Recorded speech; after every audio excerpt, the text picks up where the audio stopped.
Hey there, internet friends. Welcome to another episode of That Nerdy Site Show, a weekly podcast where the team members from That Nerdy Site get together to talk about our lives and all of the nerdy things we love about them.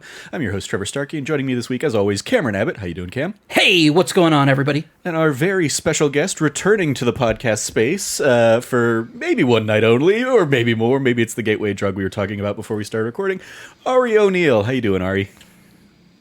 I am doing lovely. Hello. It's good to be back. I think this is my That Nerdy Site debut as well, technically. Yeah. Like my first appearance on one of your guys' things. We had you. I know we had you on The I was on a Disney show. Plus podcast. Yes. Yeah, you were on a Yeah. Frozen. Of course, I had to have you on to talk Frozen at some point. Also Hamilton, I believe. I got there. You were also on yeah. an episode Yeah, for you Hamilton. probably Yeah. did. Yeah. That sounds right. But yeah, that was 5 years ago. Exactly. Yeah. Yeah. That's. Yep. So let's bring you in one more time before we start fully winding down that nerdy site stuff. If you don't know, Ari, formerly of Irrational Passions, founder of Irrational Passions, but has moved away from the space in recent months, but was eager to talk blueprints with somebody, and so once Cameron finally beat the game, we reached out, and we are happy to have her here. So a little bit of housekeeping. If you like what you hear, please remember to like, subscribe, rate, review, share the podcast with friends, all that fun stuff. As I said, this is going to be an all blueprints episode. I know I've kind of reviewed blueprints a little bit before on the podcast, so I'll share any updated thoughts I might have on that front. I forget where I was even at when I talked about the game, but Cameron has since finished it. Ari is one that like me, has gone super far down the rabbit hole on blueprints, so we'll have our spoiler-free thoughts, so we can kind of fold Ari and Cameron's thoughts in there, and then we'll go into full spoilers with timestamps delineated. So Ari, as our special guest, I want to invite you first to tell us what you thought of this game, what your kind of exposure to it was, how much in it you've done, if you can say that in a spoiler-free sense, and then we'll obviously go in depth in what you've done in the spoiler side of things.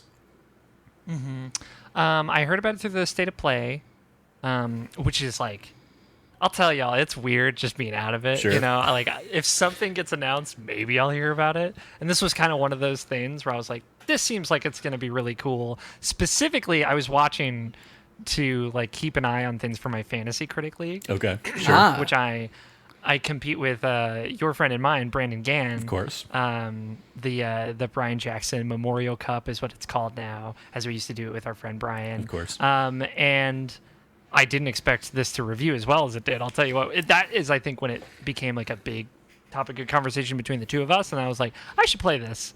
And I bought it and started playing. I love it. Mm-hmm. In short, I'll have to check my game time, but I think I'm up to about 200 hours into it. Nice. I'm a little over 100 now, and I would say the last 30 of those have just been trying to get the day one trophy and the 1 hour trophy, and just failed attempt after failed attempt.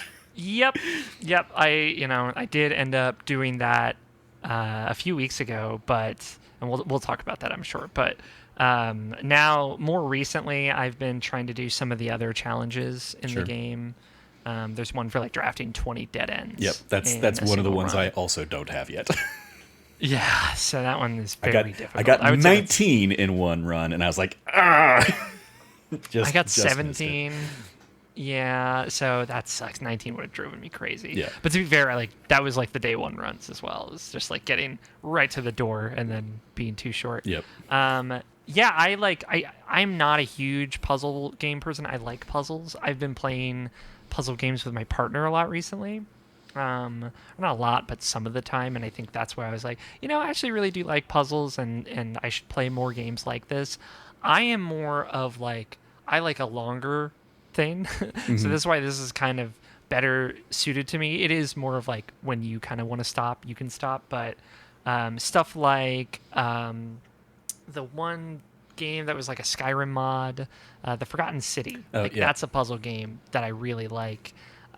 Because you kind of, it is similar, it has those roguelike mechanics, but it's more that you're learning more, and that knowledge is changing how you choose to interact with the world versus changing something more The Outer Wilds, is that another one that really got you? Outer Wilds, yeah, I love Outer Wilds. And I'd say, those kinds of things are more what this is. It just also, is a little bit more of a cut and dry roguelike, or at least like more simple in that regard.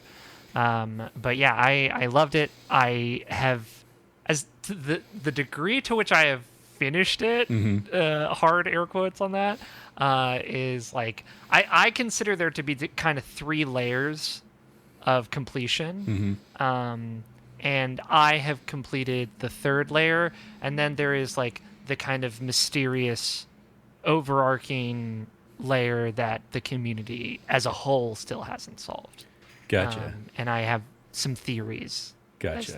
as to the regards to that. But that is my blueprints. Yeah. We'll talk about what those layers are, because I'm thinking of I've got 4 layers in mind plus the overarching stuff. So yeah, we'll see what those delineations are when we get into our spoiler filled stuff. It's interesting because it's one of those, like, I'm pretty sure I probably also saw it in a state of play somewhere, but I had very much put it out of my mind. And so when everybody suddenly came out and was like singing this thing's praises after it was reviewing and everything, I was like, oh, I'm going to check this game out.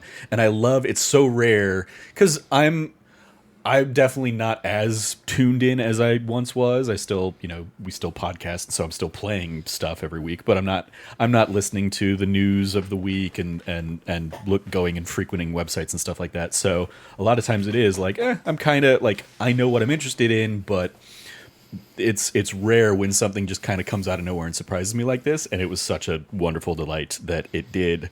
And yeah, I very much I've done what I consider to be 3 layers of completion, and then there's like a 4th one that I know about, and I know how I could get to it, but I'm like, that's I gotta get a lot of pieces in place if I want to try and do that, so I'm not gonna worry too much about that right now. But okay, I think I know what you're talking about, which is great. Yeah. Cameron, how about you? What were your thoughts on this game as the noob in the chat? This is how I want to really frame it. I fucking hate puzzle games. Yeah. Nice. You have like the giants of the genre, Myst, The Witness, Burn in Hell. Despise them. Well, The Witness has a lot of other baggage with it. Yeah, The Witness was at one point my game of the year for that year, but then yes, and then Jonathan Blow opened his mouth. Yeah. Then there was that stuff that I'm like, Sure. So for 2 reasons, The Witness can burn in hell. Sure. Yes, agreed. For me, anyway. Yeah. I just don't. I spend a lot of my time trying to educate myself in my free time, whether it's learning about something, reading about something new, gaining knowledge. Being constantly reminded that I'm dumb, that I'm just a dumbass, is the number one thing I hate about puzzle games. And this is how I will phrase about Blueprints. Blueprints is in my top 10 of the year, without a doubt. Like Silver Bullet, going to be probably top 5. I hate puzzle games. I love Blueprints. To an extent. Like, there's... Yeah. I have my limitations. I can only go so far. Yeah. Everybody's swimming in the deep end, and I'm like sitting in the shallow end with like a life vest on and floaties. That's like the kind of comparison, like how deep we're going. I'm not going deep at all. I'm surface level on this bitch, like total surface level. So when it comes to that, yeah. So, but I will say, like, this game, and like this is my review score on it. This is like a 9.5 out of 10 for me. I think that the only mileage that may vary is, as somebody who hates puzzle games, this game rocks. I had such a fun time with it. I enjoyed so much of the overarching story, the lore, everything going on in this fictitious country. There's so many layers of depth of storytelling that are going on here that I think the storytelling is as deep as the puzzles themselves are. And that's something that you don't normally get to see from games these days.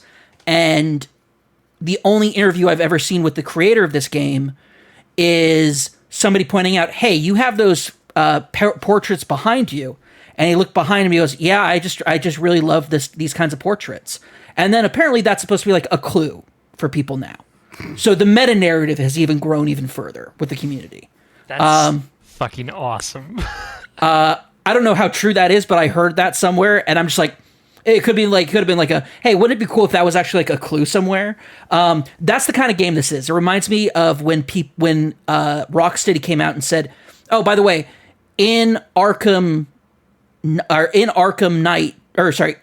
Asylum, there's a trophy, or there's a secret that nobody's ever found.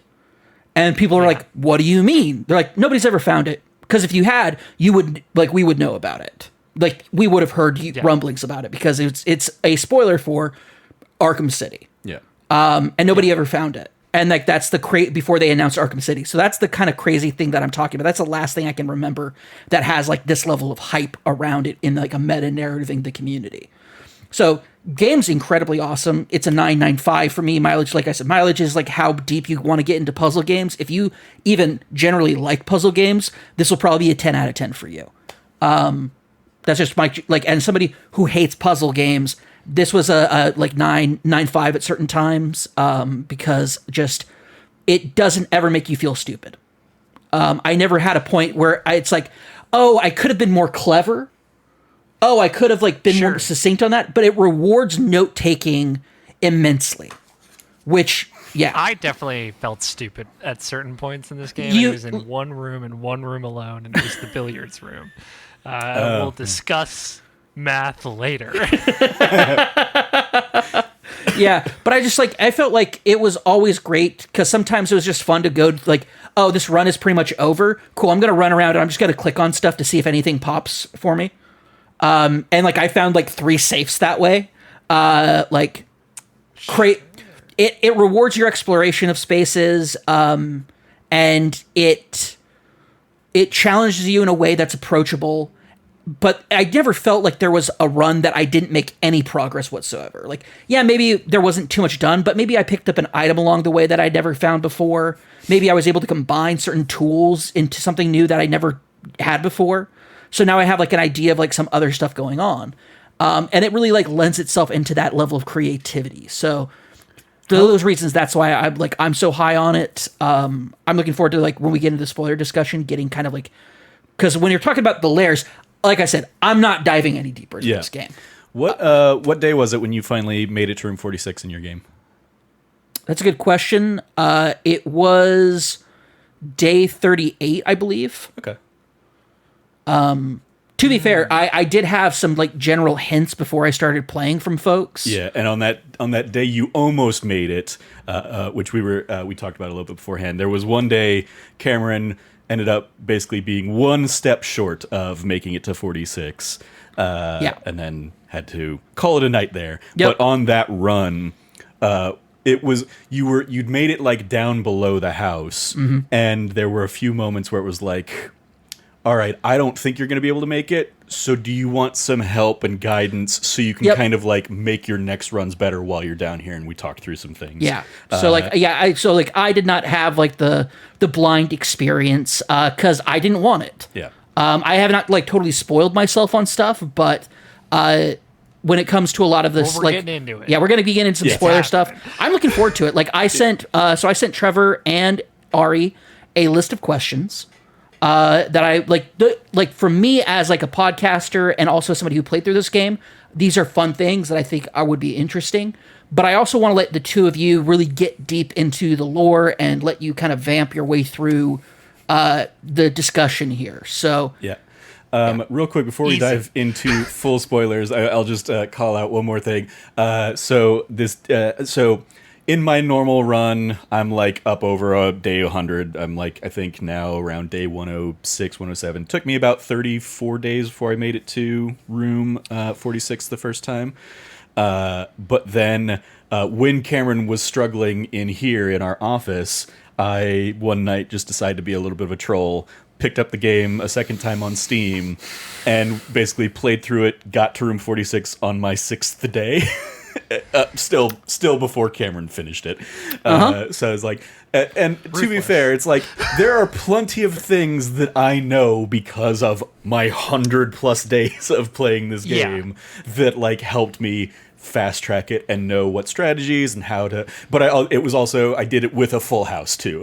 So it was like day 6, Nice. got the full house trophy and the inheritance trophy kind of in one go on that. The next day, like the next real life day, was when I almost made it to room 46. Yeah. So it's just like salt and wounds, just salt and wounds. Just more salt. Yeah. Yeah, like listen, I don't have any bitterness about it anymore. I beat the game and I felt healed. Like there is also just like that cathartic release of like like opening room 46, going in there. There's like cathartic release of like, okay. Yep. And they give you a nice little think- cutscene too. Yep. Yeah, and credits and a great narration. I think if it's okay if we're going into spoiler territory now. Well, yeah, we'll go ahead. I'll throw the timestamp on here to go in. Last chance if you are spoiler averse to blueprints, and there are plenty of things in this game that can be spoiled. Your mileage may vary in terms of like what those puzzle solutions might be, or what the like bigger stories are, or what the other mysteries are in this game. But if you are inclined in any of that stuff and you don't hate puzzle games like Cameron, this is definitely a must play. If you do hate puzzle games, this is still a very, very good game and might it could be might worth do the checking trick. out. Yeah. So yeah, that's going to be our we're going full spoiler mode now, and I'm going to kind of hand it over to Cameron to drive the ship. But what did you want to jump in with to start, Ari? I just wanted to, like, I think maybe the layers of completion Sure. would be a good place to start. And then we can kind of explore each layer of the iceberg. I'm curious, Trevor, you said you had like 4 layers. So the And Cam, four, for point of reference for people, you only just like went to the room and then we're done, right? Oh yeah, I never even went back to the room a second time. yeah, I straight up was just like, I got the award, I got the letter, narrative is over, cool. Got your trophy? done. Got my trophy, I'm good. yep. Yeah, you didn't even draft the trophy room, did you? Nope. You picked up the trophy off the table and were like, I'm quitting. I read the letter, it's like, hey, you're the Baron now. It's like, cool, objective of the game, completed. Yeah. So for me, the 4 layers are, layer 1 is getting to room 46, of course. Layer 2, which gets introduced like right there at the end of the room 46 journey, is those 8 septum doors. So opening those, getting those, and solving those. Layer 3 is the blue door down behind the crates. And then layer 4, which is the one that I like, I've gotten the blue door, I've done the blue door. Layer 4 in my mind is, hey, here's what Stillwater is, and use the Stillwater to open the I've secret done. passage. You have done that? Excellent. So I you've have gone done into that. the labyrinth, the blueprint labyrinth thing. The atelier. The Yeah. atelier. Yeah, I've seen that. I've got the still open. I'm just like, I don't want to have to find the watering can, clear it out, then use a coat room, use the coat room to get it, use the still, use the blessing of the monk to get the secret passage in there, and that Yep. it's like I appreciate that is like the steps, but I'm like it's there's enough dominoes that I'm like I feel good about opening that blue door and getting that second little like end scene kind of thing. So Yeah. which of those were you not counting? I guess. I guess I wasn't counting the sanctum keys. Okay. Which that makes sense. There's just no explicit reward for Sure. beating all of those. Yeah. Obviously, you get all the postcards, and then you can kind of do another puzzle in room 46. But for me, like layer 1 is getting to room 46. Layer 2 is finding the original Blueprints manuscript. Not the Red Prince manuscript, but the Blueprints manuscript. Yeah. And then layer which is the tunnel and all that, the blue door, which we talked about. And then layer 3 is the atelier with the true will and the blue will and all of the can of worms that kind of opens. Yeah. Yeah, we're gonna get into it, Cam. We're going there. I've been wanting to talk about this fucking atelier for like years, it feels like. And I had a big progress loss in the middle of all of my runs. I ran into this bug that was pretty, I think it was a problem early on. I didn't reach room 46 until like day 65 or something, because I was just trying to do all this other stuff that I should have just gone to, because I thought that was the end. Yeah. And credits rolled, and I was like, okay. And then I was like, I should go back. And then it was like, okay, this is not over. Got it. Understood. Sorry, Cam. It kept going. I just had to keep playing. but yeah, there's a bug where if you go above 100 days and then save and like quit the game, it loses all your progress up past that certain point. So the bug triggered for me on day 112, and I had played from then to day 144. After it was like a 2-day thing where I'd put my PlayStation rest mode, then kept going, and I lost all of that progress. And I was like, for point of reference, Trevor, like I had Stillwater in the fucking coat check. That is where I was with that. And so like I was ready to wrap it up, and then I lost all of it. And then I found out you can't make another save file. That won't save either. You have to completely delete your system save file and start from scratch. And that was when I was like, okay, I'm done with blueprints. And then after 2 weeks off, I was like, okay, I want to play more. Yeah. I want to see it. And then I went back into it. So yeah, that was kind of like, in that run, I got to room 46 on day 13. And then after I did a little bit of that, that's when I did my day 1 runs, which took me like a full week. Yeah. And then I did that. Yeah, I tried those day 1 runs for a good week or so, and I had one run where I was up. I had everything I needed up to the door to the left of the antechamber. I needed that. When I drafted that, I needed it to go right so I could get into the antechamber, and it just gave me a dead end, or like the only other options I had were a dead end or a left turn. I was like, crap, because I had everything else I needed. Everything else would have been good, and I just couldn't get into the antechamber too, because I had for that one I think I either had the super sledge or I had the pump room and the boiler room connected, so I could get everything and get across and back and forth and stuff, and I just couldn't. So I was like one room away. And I think the closest I've come. I may have had 1 or 2 where it's like I was on track, but I ran out of steps. So yeah, wah, wah. But it's. I'm curious. Like that's a good question though. Like, what was everyone's like path to the to the room 46? Like that first time they did it. Oh god, I don't know remember. if you guys remember. I do recall, because at that point I had Trevor knows this because I play it very differently than he does. I pick a path and I just go until I can't go anymore, and then I'll go backtrack to the beginning and do another round. Sometimes I do that as well. Yeah. I get you. I made it all the way to the foundation before I had to go around, and I ended up having to use both. I ended up using all 3 entrances to get eventually to it. I got to the orchard, switched it so the secret garden. The secret garden, sorry, yeah, the secret garden. Yeah. Did that, pull that lever, was able to get to the foundation, and then from the foundation room, get up and kind of like snake across to get to the right side entrance. Got the key, went down to foundation, went down on that. Part of what I had done though is because I'd opened up with the super sledge the cavern to get into the basement. Yeah. So since I'd done that, I found a key card and basically used that to get like a back access to it. So when I said I came up through the foundation earlier, I meant I unlocked the secret garden. Okay, cool. I'm worried about my steps, so I went outside, went down under, because I found a key card earlier in a coat room. Went up, used that, went up, and then from there made my way across eventually. Got the key, went back down, unlocked that, and then just opened it up, went back up, and completed it with maybe 20 something steps left still, maybe in the high teens. But in that run I had sneakers, I had shovel and metal detector combined from the workshop, and I had I found a lot of fruit over the course of the run. So yeah, because it's a secret garden.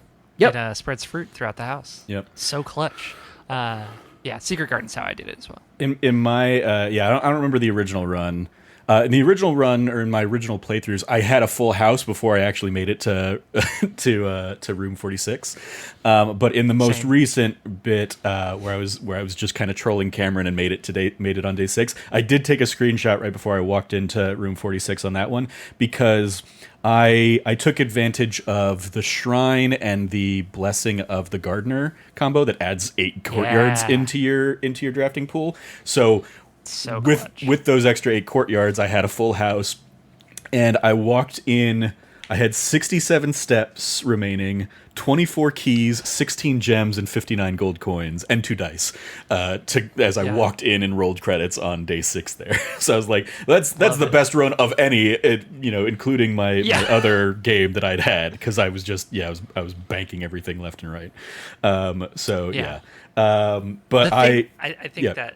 Oh, go ahead. I was just gonna say, one of the things I loved recently in doing that was discovering, if you haven't smashed down the wall in the Secret Garden yet, but you build the Secret Garden below the On the west garage. I didn't realize that, like, until very recently, that, like, if you leave the garage, you can get access to that second lever from the flip side of the Secret Garden. I was like, Around oh, that's back. cool. Like, yeah. Outside the bounds, which was Exactly. really cool. I did that once, and I was like, oh, nice. Yeah. To I have what theories in to one of the regards things to you were that, actually. saying earlier, I did love, because your pain point was the billiards puzzles. For me, it ended up being the parlor, like when you're well into the deep game, where it's just like, I don't have the brain power at 2 a.m. to try and suss out. There's 4 messages on this box. Exactly. It's like, what do you, I really regret not taking the upgrade to give me 2 keys and instead 2 keys, taking, and immediately took it. I was like, that's no. absolutely the right call. I took 1 extra gem, and I'm like, I get it right half the time now, and I'm just taking a guess most of the time. So yeah, it's a nightmare. So And the 2 keys come in clutch later, Yeah, too. absolutely. And I was like, oh, thank God I chose this. yeah, absolutely. Um, I probably leaned into either the Grand Hall with 7 doors, that lever, or the Secret Garden. They're usually my go-tos. I don't really play around with the greenhouse broken lever combo too much. Now that I know where all of the extra levers are and stuff like that, sometimes I'll rely on some of those. But yeah, it was probably a Grand Hall or Secret Garden was my first, like, making it into the antechamber. Yeah, I'm sure mine was Secret Garden, but I like, and once you get the power hammer and you can do 2 levers in Secret Garden, that's like super clutch.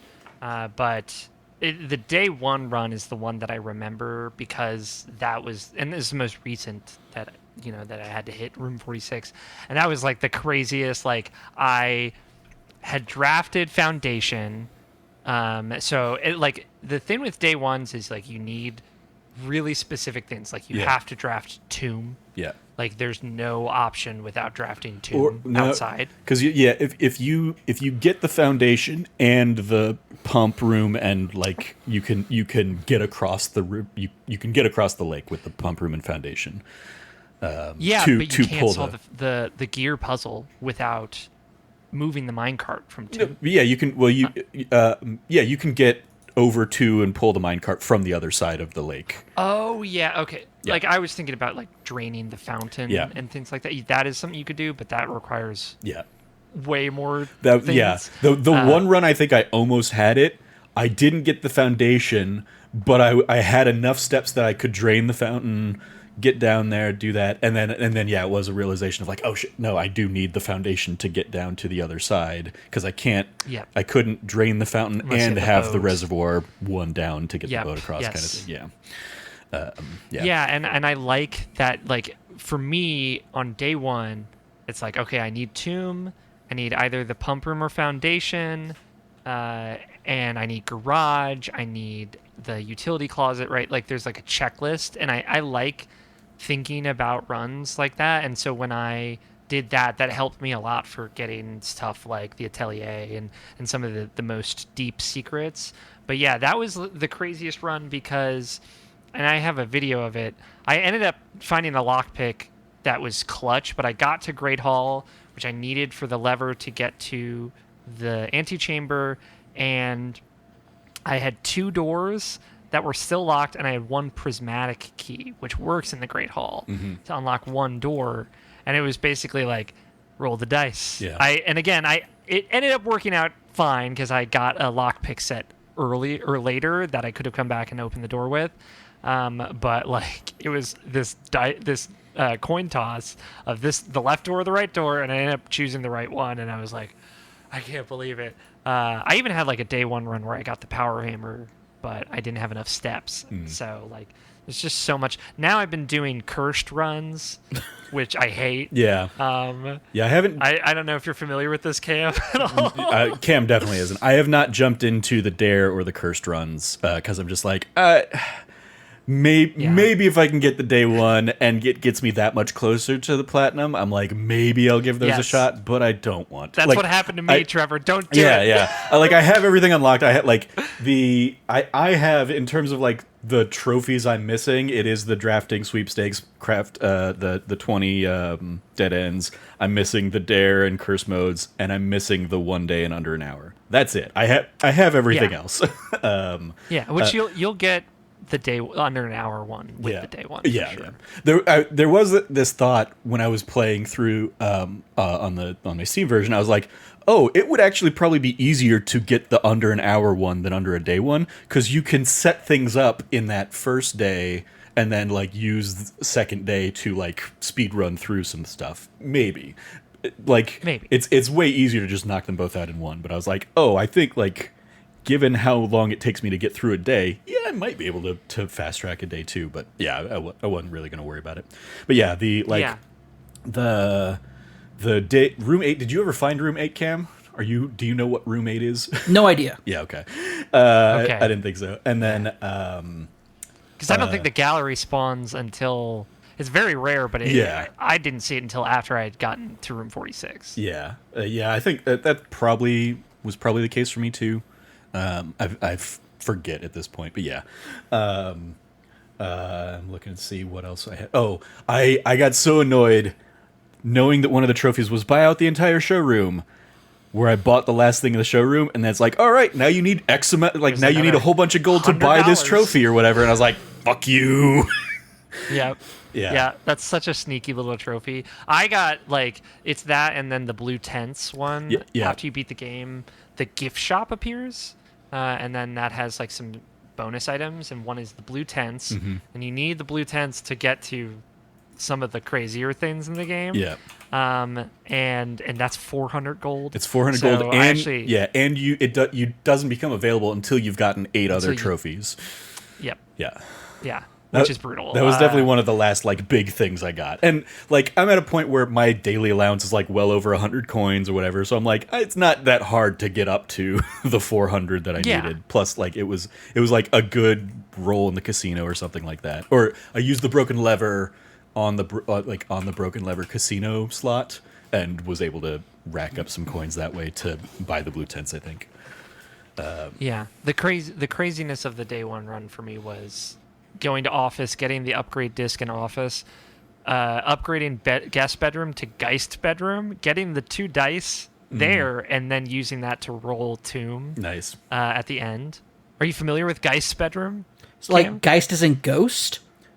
Yeah. It's basically the Geist bedroom. So the guest bedroom can become 3 things. Geist bedroom is one of them. Quest bedroom is another, which is probably my favorite one, actually. I picked guest bedroom, and I hate that I picked guest bedroom because guest bedroom seems like my least favorite. It is easily the worst because sometimes it's the hovel, and I'm like, well, damn it, now I'm just gonna burn a whole bunch of steps instead of gems. That sucks. I didn't realize it could be outside rooms too. Yeah. The Geist bedroom, Cam, is you get 2 dice if you enter it, and if you have a tomb already pulled that day, you get an additional 4 dice. So you get 6 dice total?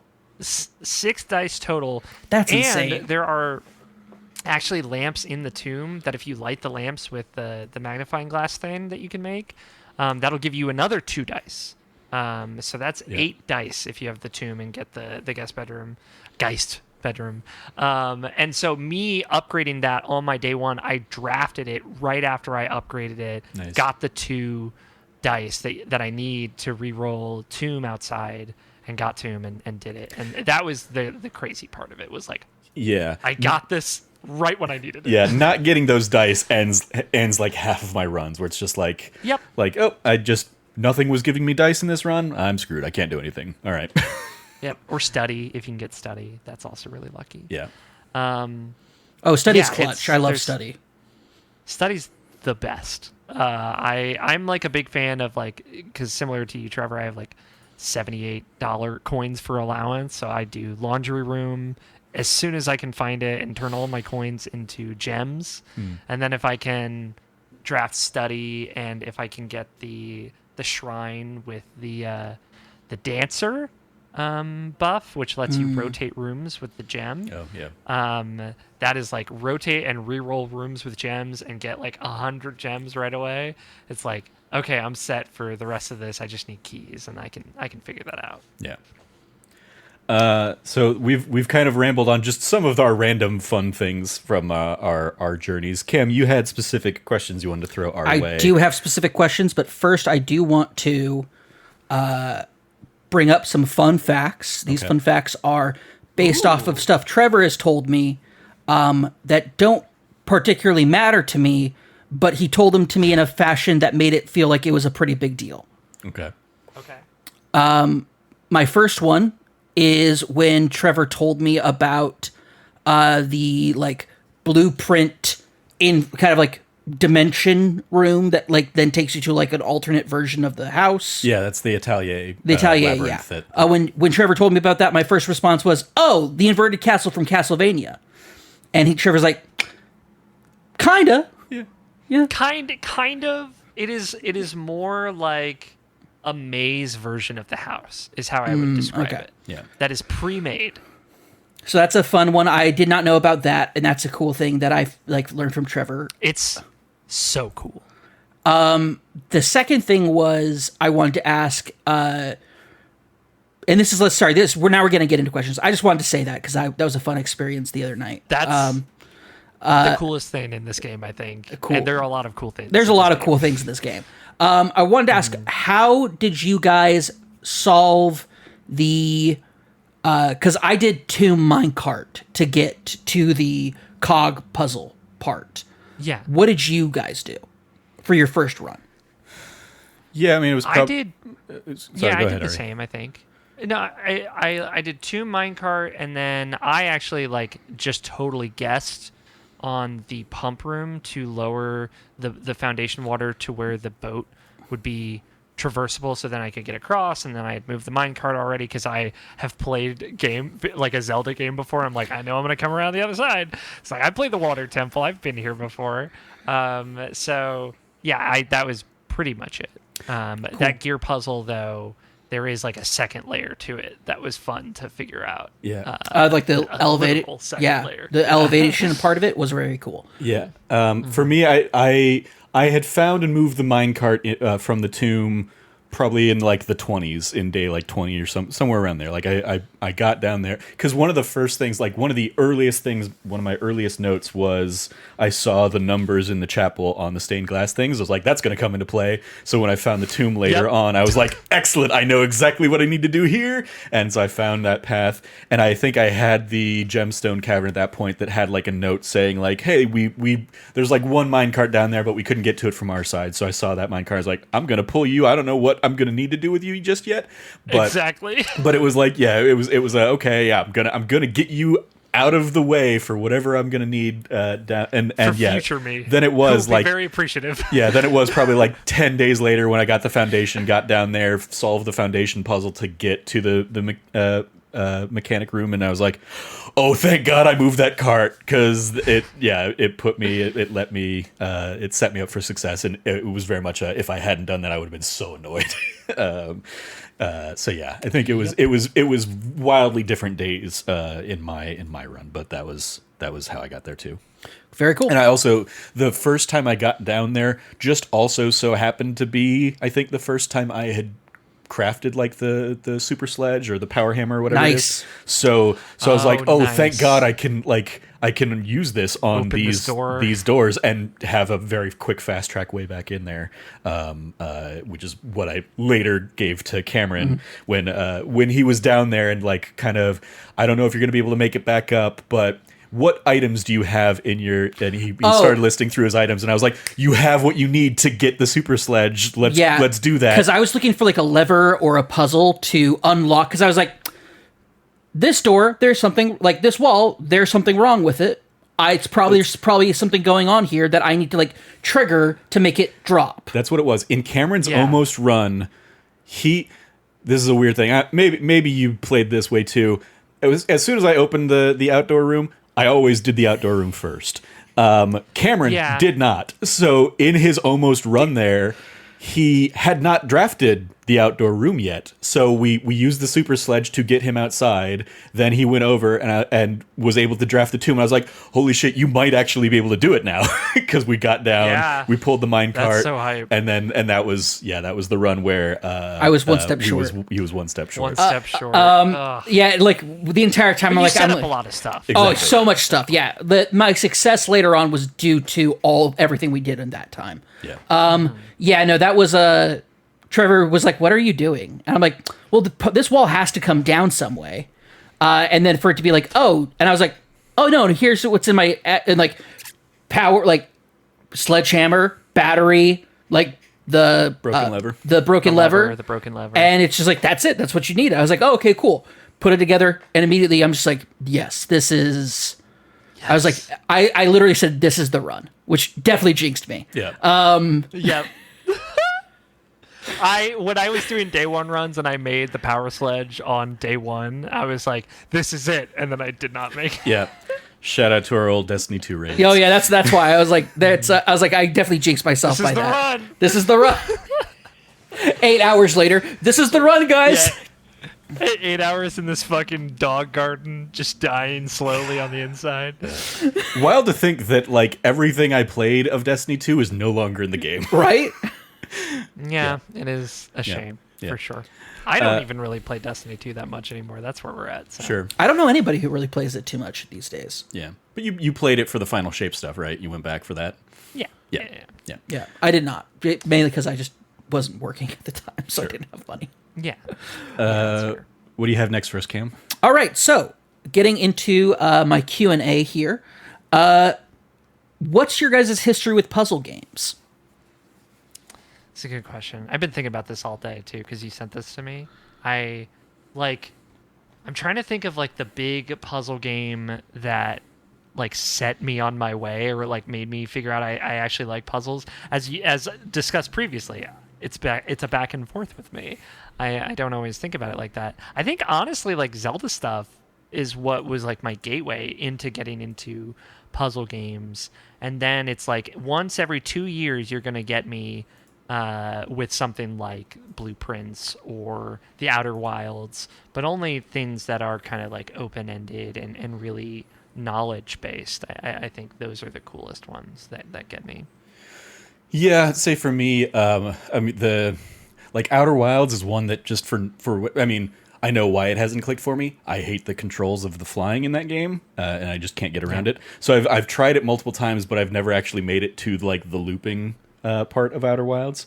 But as we touched on earlier, like The Witness was a game that I really clicked with in terms of like puzzle. But going back to like when I was a kid, I was in I forget what it was even called. It was like the gifted program kind of thing where I would have like an extra class where like I'd go and play like do like smart computer games or something. And so the castle or the Dr. Brain games, like early Sierra games, was a thing that like sticks out for me.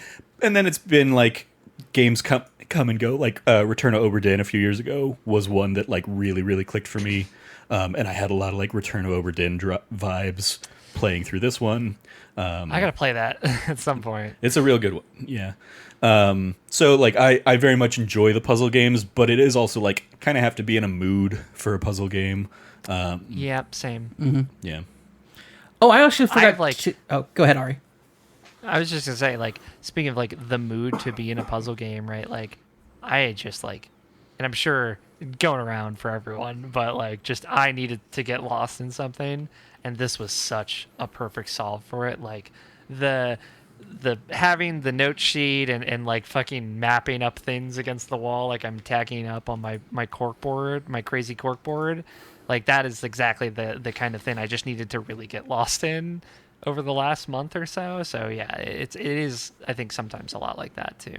Yeah. Yep. I also forgot to mention up at the top, I heard about this game from Jason Schreier when he said this is his game of the year.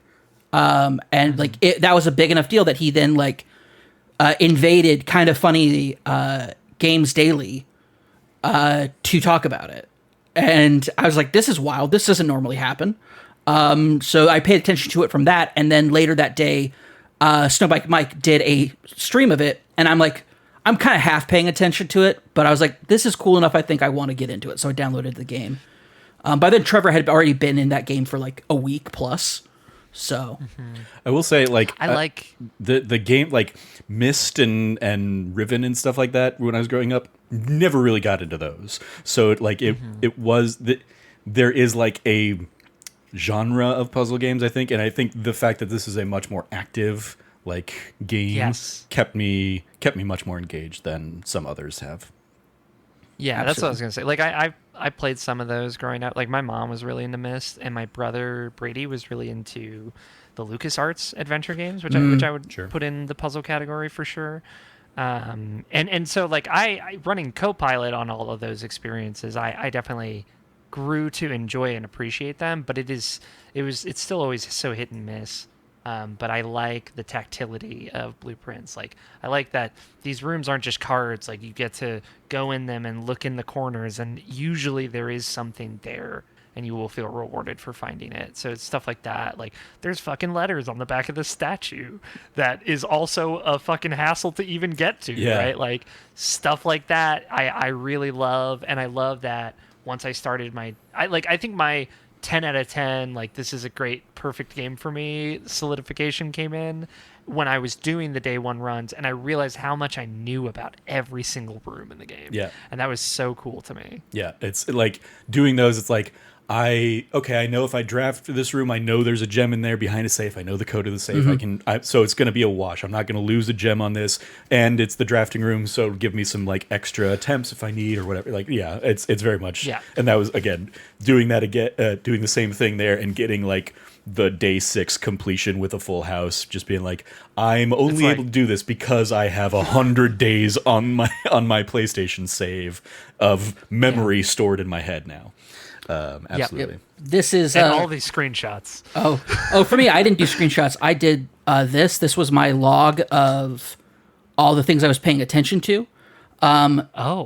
Trevor pointed out. Can you read me some of those because I can't see them from here. So the majority of it is my breakdown of the paintings. Yeah. So I have like face Ace, the missing letter F, and so like that's my big thing. Trevor gave me the hint that they are set up in like that in actual rooms. That's mine. I have like the actual grid laid out. And this is what I ended up doing for my grid later on. Yeah.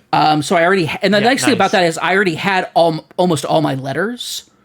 And so by just figuring out where the placement of the portraits were, let me get into that. And then later on, I was able to kind of like pick up the rest of that. So that was a really fun time. I also had the map that you get in the basement of like where each of the levers are. And then I also have, on my first page, I also have my glossary of safe codes, what rooms they're in, the security room pass key, or password rather, the like other hints and stuff. I did write down 5 apples, 5 bananas, 5 oranges because I thought that was going to be important later. Turns out it wasn't. Yeah. I wrote that down too. And how like the middle line is a different font or like different color font. I'm like, what does it mean? Yeah. Oh, another thing I did was sometimes that is a key. Like there's like a puzzle that is like one word in each of these rooms is like in a different font, and that builds the clue. Yeah.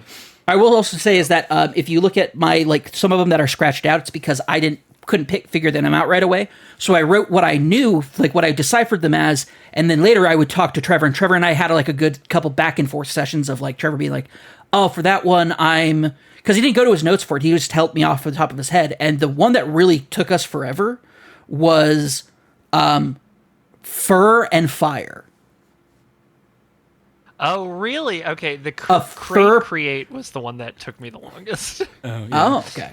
The Fur Fire one was, I was just like, match and tree, and I was like, I have no idea what this is. Yeah. And that was just like Trevor coming back to me at like, it was later at night, and I wasn't even playing, and he goes, by the way, I figured it out. It's Fur and Fire. I was like, Fur? I think that one might have been me going back to my notes and trying to find what combination that could have been in my notes. Okay. And then being like, okay, well, here's the letter that coincides with. So what was the okay.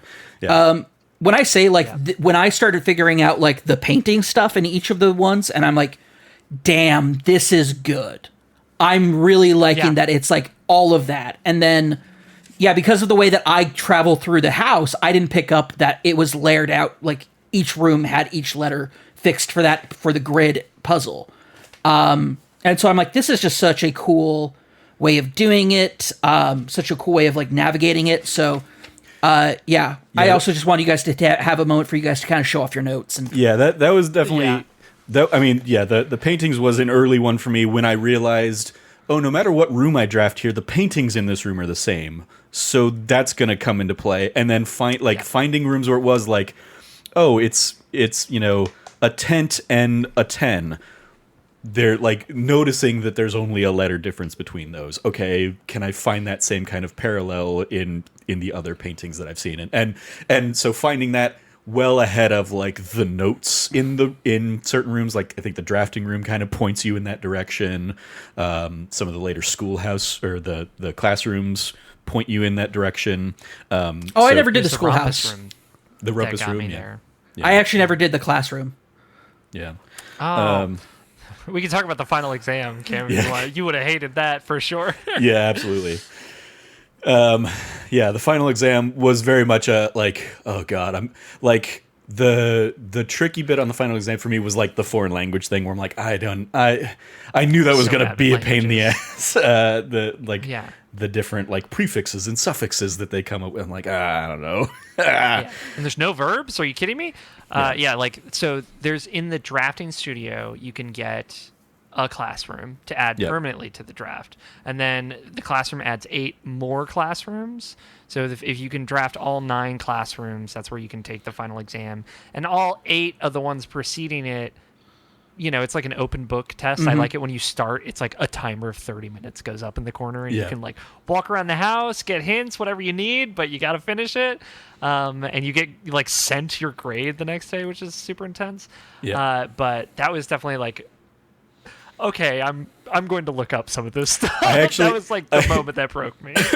I actually I had the library drafted in the day that I finished the test. And I went to the library and checked like my scores, and it told me that I had succeeded, like I had passed the test before I actually got the results sent to me the next day. So I was like, oh, cool. Oh, I love the library too, like the different books that you get from it, and like you request. Just such a cool thing. It also, same thing with the mail room. I ended up upgrading my mail room to get the front porch delivery option. So whenever I made as soon as I got there, I was like, cool, I'd like it, please. And it's so convenient automatically having like 3 items ready to go. On the library front, Cameron, to share this with you, there's another room you can draft that is like the bookshop, and there are basically like 5 books in there that you can purchase that will then now be available in the library to check out. That's and cool. Some of them have like the some of them are like the deeper end game kind of puzzles or stuff like that. I've drafted the bookshop before. This would but I didn't take it. Yeah. Yeah, what's cool is like you get these drafting books that will give you like just general hints to like best practices when drafting, or if you're working toward a certain goal, what to do. That also contain like lore in a way that like, oh, this is the name of this angel, I hope I don't need this for anything, like the true order of the angels to find the manuscripts of my mom's books or whatever. You know, it's like the way that they like put innocuous things like off to the side that are actually super important is like super great. I feel like the library is like case in point of that. You got these two open, unreadable books in the corners of the library the whole time, and I remember that also being kind of like a North Star for me of like, what the fuck are these fucking books? Or those those have Stillwater stuff, or like when you those get are the Stillwater, Stillwater books. Yeah. Maybe Cam, I kind of want to just like take you through this, like this atelier layer to things, because it's insane. And this is like, I think, I'm okay doing that. I want to get through a couple of my intro questions first, and then we'll get into that. It's insane. That's all I'm thinking about. Yeah, it's okay. The things I'm going to ask are like very much just like general stuff. Like my next question is, where did you play it? Like, where did you play Blueprints? I played on Xbox Game Pass on PC. You did PS5, and then Trevor also did PS5, as well as bought it on Steam to humiliate me. Yep. I thought about buying it on Steam, not to humiliate you, but I could if you want me to. Cam. Nah, it's not my kink, and I've forgiven Trevor. Okay. Because I'm a magnanimous person. Did you, just real quick for you, Cam, did you ever get the security terminal password? Oh, yeah, Swan Song. Okay, yeah. I got that, like, Did early. you guys get the secret one? Yes, Did you the get the security footage? Yep. Yes. Password? Yeah. No, I didn't get that. I didn't know there's just security did that footage. yesterday. Okay. Nice. I hadn't done that. Cool. So that was really cool. Yeah. My next question, and kind of getting into it, is at what point did it click for you? Oh, I mean, super early on. I mean, I remember a moment specifically when I had the magnifying glass and picked up a note in the Nook that was like a general tutorial Nook, but now with a magnifying glass, I could see the little like image on the bottom right, and the image on the bottom right basically told you how to do the dartboard puzzle. And I was like, oh, I love that. Like, okay, now this magnifying glass, apart from, you know, the few letters where I've seen like something scratched out and you need to kind of have that zoom in thing. It was like finding that, and those moments of just like, oh, this thing I've seen a million times before, I'm now looking at with a different light. And there's another moment that was the realization that you can break the vases in the entryway, where it's like, I've walked by these things for 70 days and and I needed to do something with them. No, go ahead, Cam. Oh, I was just saying, mine's real simple. It's when I picked up a sledgehammer and walked up to a trunk, and it just like, I busted off the lock on it, and I was like, hells yeah, let's go. This kid's a criminal, and I love it. Yeah. No, it's just like, oh, like, is there like, oh, I have to get a key for it? It's like, no, you got a sledgehammer. Bam! I'm like, yes. Yeah. Yes, this is... Yeah. This game lets you do things, and I'm into that. Yeah. That was like day 3 for me. the tactility of it. Yeah. Yeah. I don't know how many days. It wasn't right away. I definitely had like, because I went into this not knowing anything about it. Again, I just like half watched a State of Play trailer. I literally couldn't have told you what was in that trailer. The reviews came out, and then I got my Fantasy Critic bump, and I was like, oh. And then I just bought it and started playing it. And so, like, seeing the cards and stuff, like, there was definitely, like, 5 days of, like, just immediately dead-ending myself and, like, not really understanding what it wanted me to do and what I should be paying attention to. And then I think similar to Trevor, like, I got to the security room that cutscene plays if you like walking in and seeing yourself in cameras, and there's like a little bit of a tonal shift with that cutscene, I think, of just like, this feels darker, like the music seems more serious about this than what I thought. And then there's a note in there that says, like, you know, all red memos are lies, except there's a little line, and I'm like, what is this little line? I came back in that same run with the magnifying glass, and I saw except written in handwritten notes, and I was like, okay, all right. So similarly, the magnifying glass kind of like revealing a new layer to things was like, it's kind of a metaphor for the experience as a whole in a weird way. Yeah. And it was that was the moment where I was like, okay, I'm in. What do you want me to do? That was I remember before reading that note in the security room, finding like a note that was like a red note that was safe code blah blah blah blah blah. And I'm like, which safe? What does this go to? And then finding later and being like, oh, red notes are lies. Oh, okay. Yep. Good to know. Yeah. But then it's like, but most safes do have a 4-digit code, Exactly, so yeah. it's like, oh, that there was value to that piece of shit note right there. My note, one of the abandoned notes that I have here is the safe code that I just copied down, and it's a 5-digit code, and it was a lie. Yep.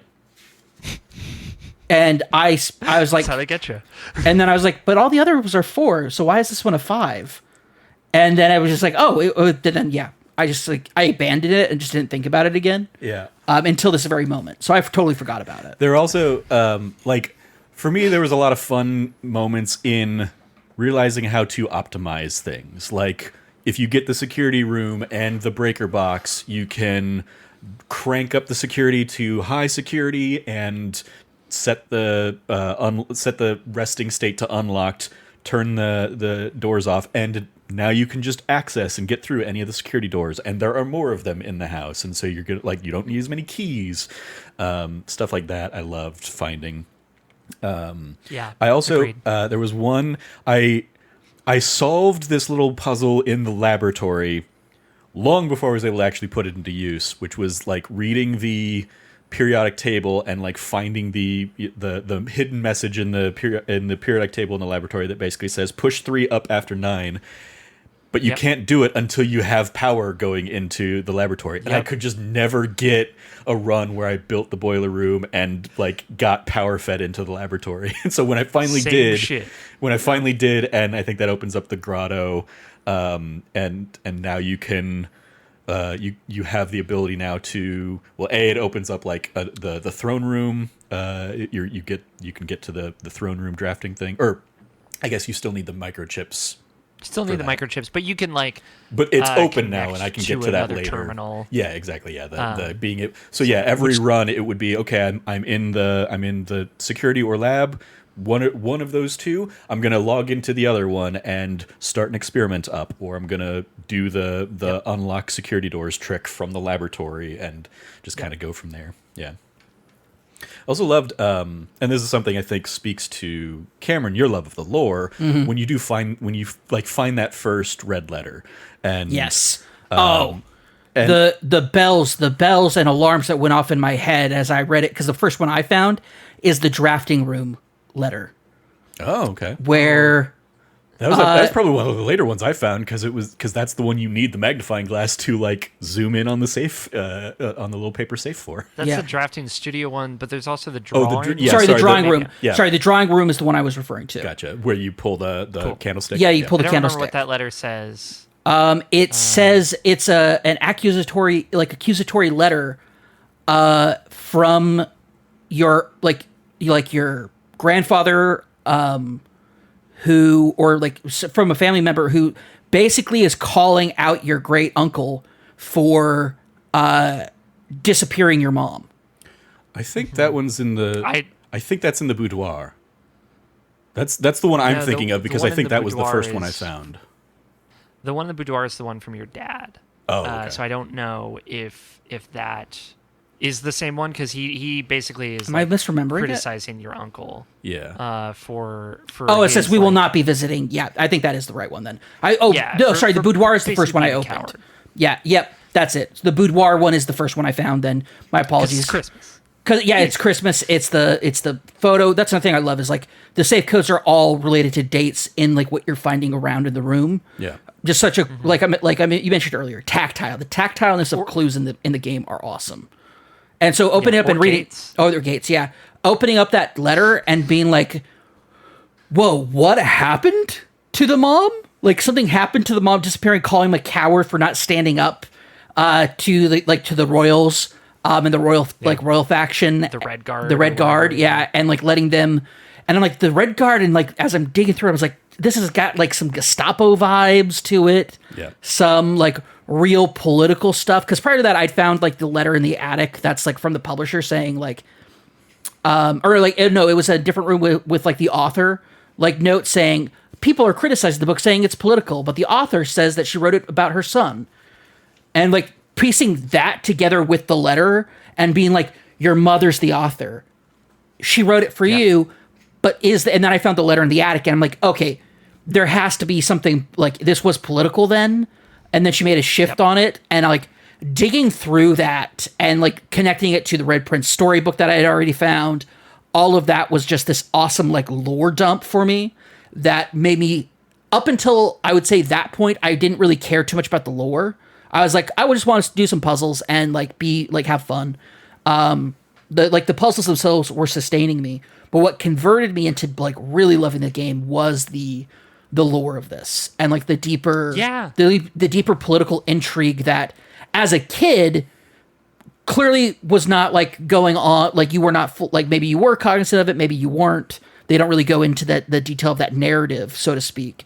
But that final letter when you accomplish everything and you're addressed as Baron, and having all those things kind of come over, and it's like you needed to find all these letters so you understood like this very traumatic thing that happened to you, there was cause and purpose for it. And then on top of that, now you're the Baron, you are the adult, you have responsibility. And not only that, but you're young. You're young and inheriting this. I was much older than you when I was addressed as Baron for the first time in my father's letter to me.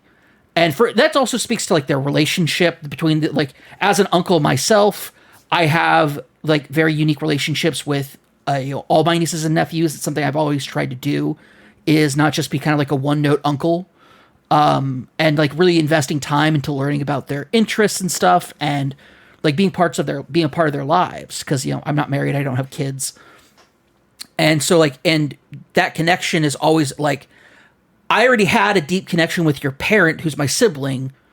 Now you're like an extension of them and an extension of my family.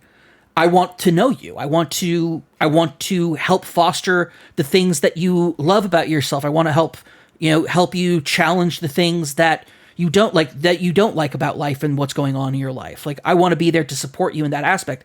And seeing that kind of relationship there, then also clash with like the intrigue and political stuff about what happened with your mom. And I'm just like, there are layers to this, and I am loving it. Like, it is just so dang good. And then I accidentally found one of the last letters early, and it was just like a letter from some folks being like, JK, we're not really going to be like we were just messing with you, man. You don't have to like get, like, lives don't have to get ended over this. And I'm like, the office letter. And I was like, this is such a tonal disconnect. And then I realized, I'm like, these are letters.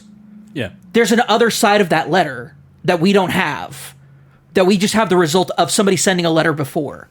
And I'm like, because the boudoir letter you get, that's being addressed to the great uncle directly. There's like, it was the response that went back. Maybe there was, maybe there wasn't. I believe all of the letters are letters that were sent to Herbert, your uncle. Yeah, to Herbert. So they all are, but that means like, oh, well, what is this conspiracy but it makes sense. Herbert thought he was being involved in another conspiracy, and he was taking it seriously, and the other people weren't, and they realized he was, and so they said, hey, man, we're not doing anything. It's cool.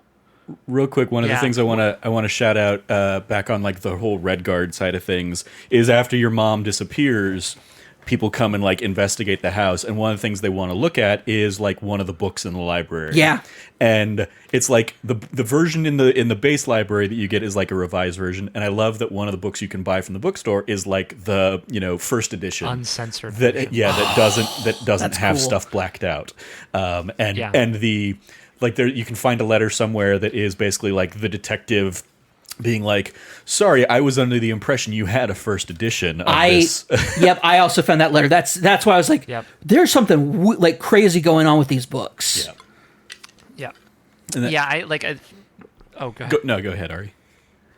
I was just to say that the first letter you find, I feel like, is an interesting indicator of kind of like your entrance into the actual story. I feel like the first letter I got was in the shelter.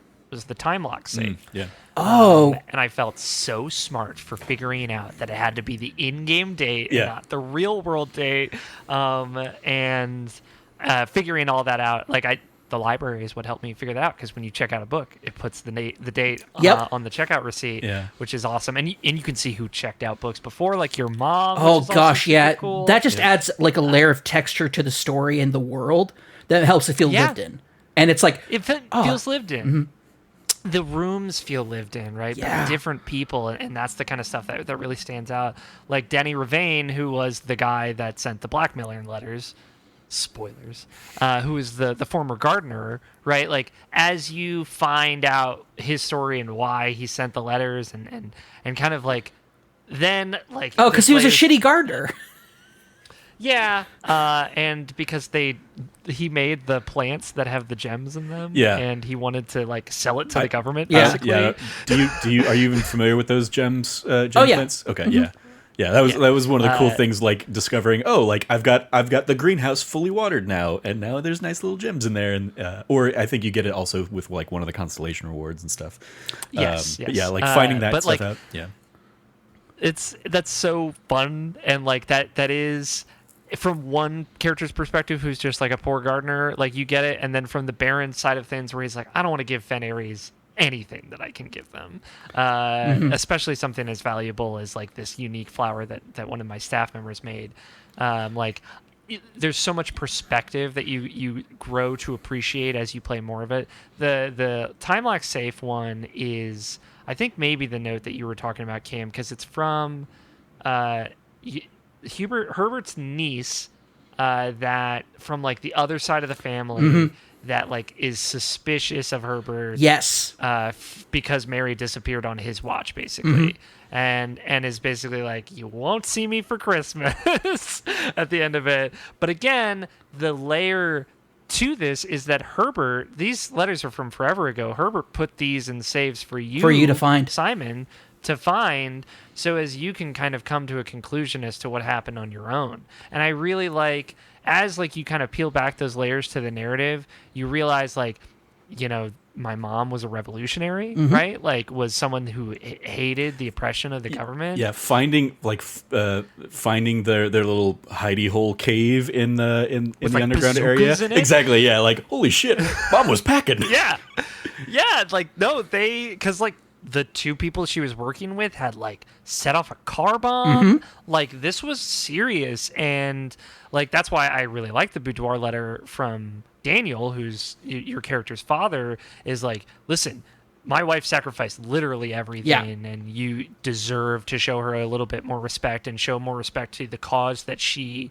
served. In kind of like indirect terms, he says all this. And I really love that contrasted with the first letter that you get in the mailroom, which is also from Daniel, your father, but addressed to you. And it's very I found that letter way later. Same, Like, actually. Me Yeah. too. Yeah. I'm like, this is such a nice letter. They should have put this in the There were, like, foyer. 30 letters Yeah. under it. Yeah, right? Yeah. They should have given this to me earlier. 30 letters from fucking Moore trying to give me hints under it, and I'm finally reading this letter from my dad from day one, on day 78 or whatever. It's like, it's 1994. I don't even remember when this was sent.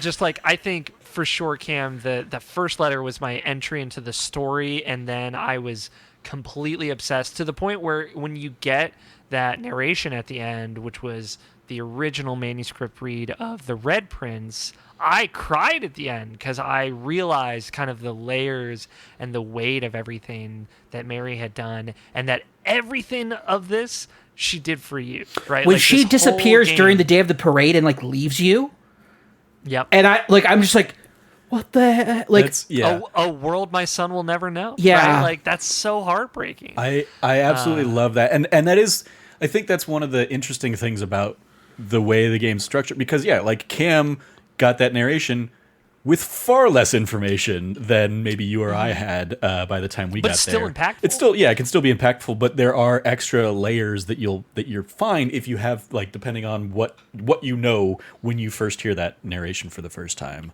And so it's one of those, like, I appreciate then that you can, if you get that Swan Song HHS password, you can replay your cutscenes basically. So that's a nice little, okay, I can go back and enjoy that now with the extra like layers of context and stuff I have. I will say this, it reminds me a lot of an old saying that a teacher told me about classic literature, which is like a true literary classic is a book that every time you read it, you get something new out of it. This is one of the, like, this is, I think that's kind of the impact I feel about this game is people, depending on how your journey goes, you're getting something completely different out of it. I felt like this was a deeply personal story about Herbert revealing, like, the political stuff is like the overarching stuff that happened, but the story is about, hey, this is what happened to your mom. This is what we've been hiding for so many years. Now that you're the Baron, you are responsible for the history of our family, and that includes what happened to your mom. And so, like, for me, it was, like, so deeply personal. And then Trevor later being like, oh, by the way, there's way more political intrigue about this, and if you're not going to do it, then I'm just going to tell you because you want to know. Yeah, it's so he's like, do you want to know? And I was like, yeah, Trevor, I do want to know more lore. Tell me more. I love lore. Do you know who you're talking to? I have referred to myself as a lore whore before. Give me all the lore you can. A moment. I think what you think you heard me say was, I want a lot of lore. What I actually said was, give me all the lore you have. Yeah. Going full Ron Swanson on that. Yeah, Ron Swanson on that one. Like, yeah. Anyway, but yeah, so yeah, the lore is just damn good. So damn good. That was like, so the lore, to speak to its quality, it got me to like literally do school homework in game, right? Like I was doing fucking geography homework for a world that doesn't exist.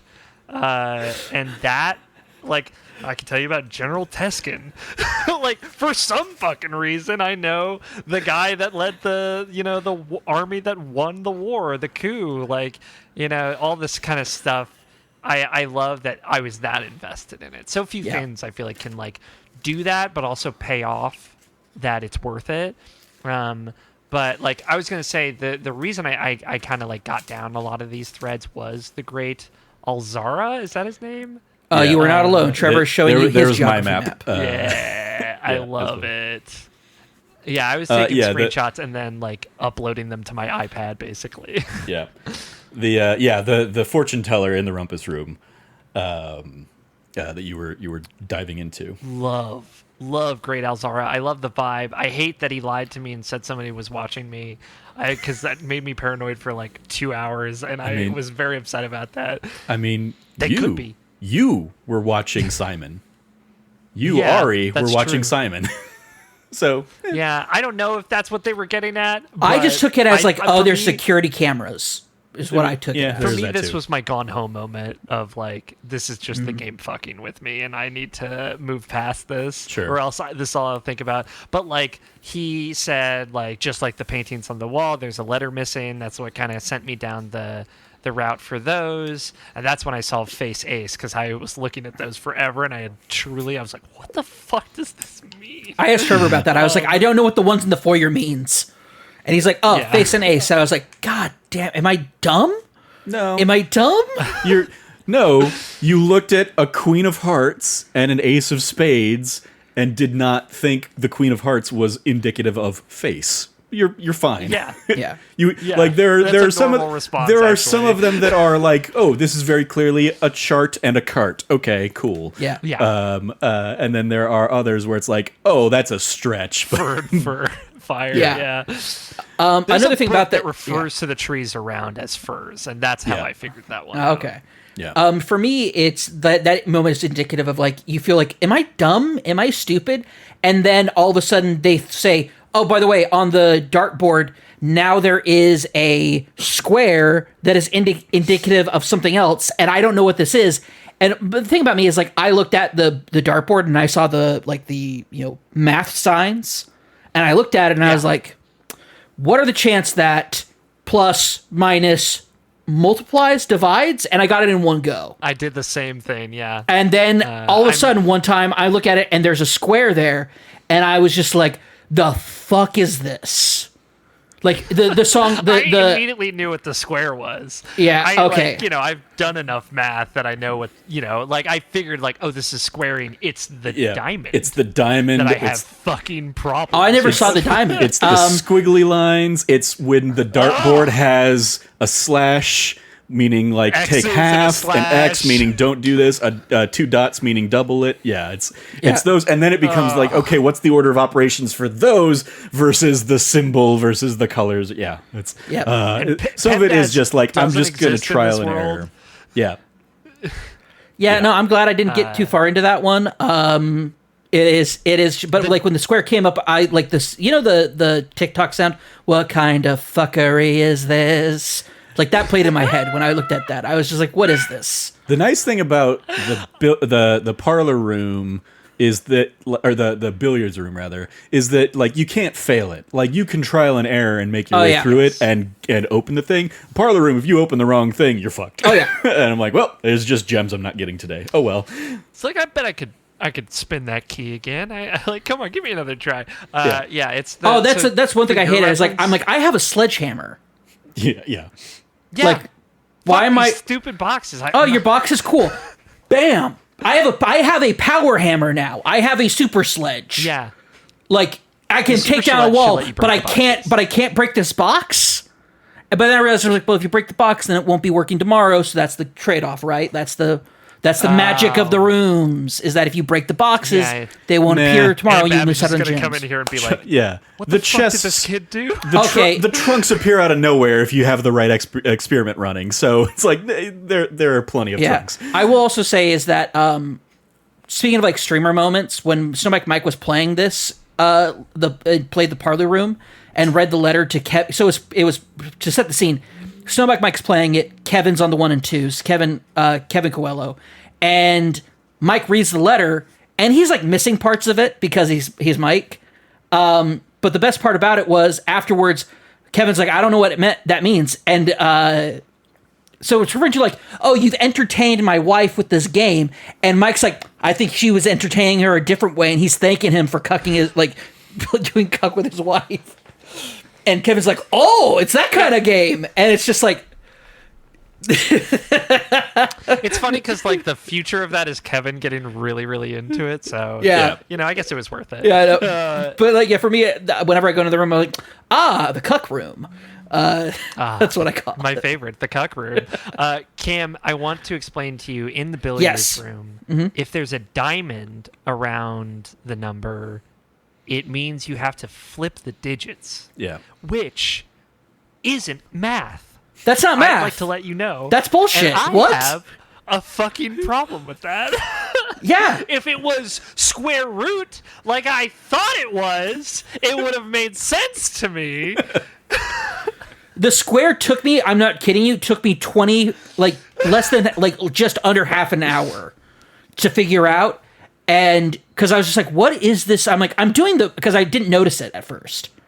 For a good 10 minutes, I didn't notice the square.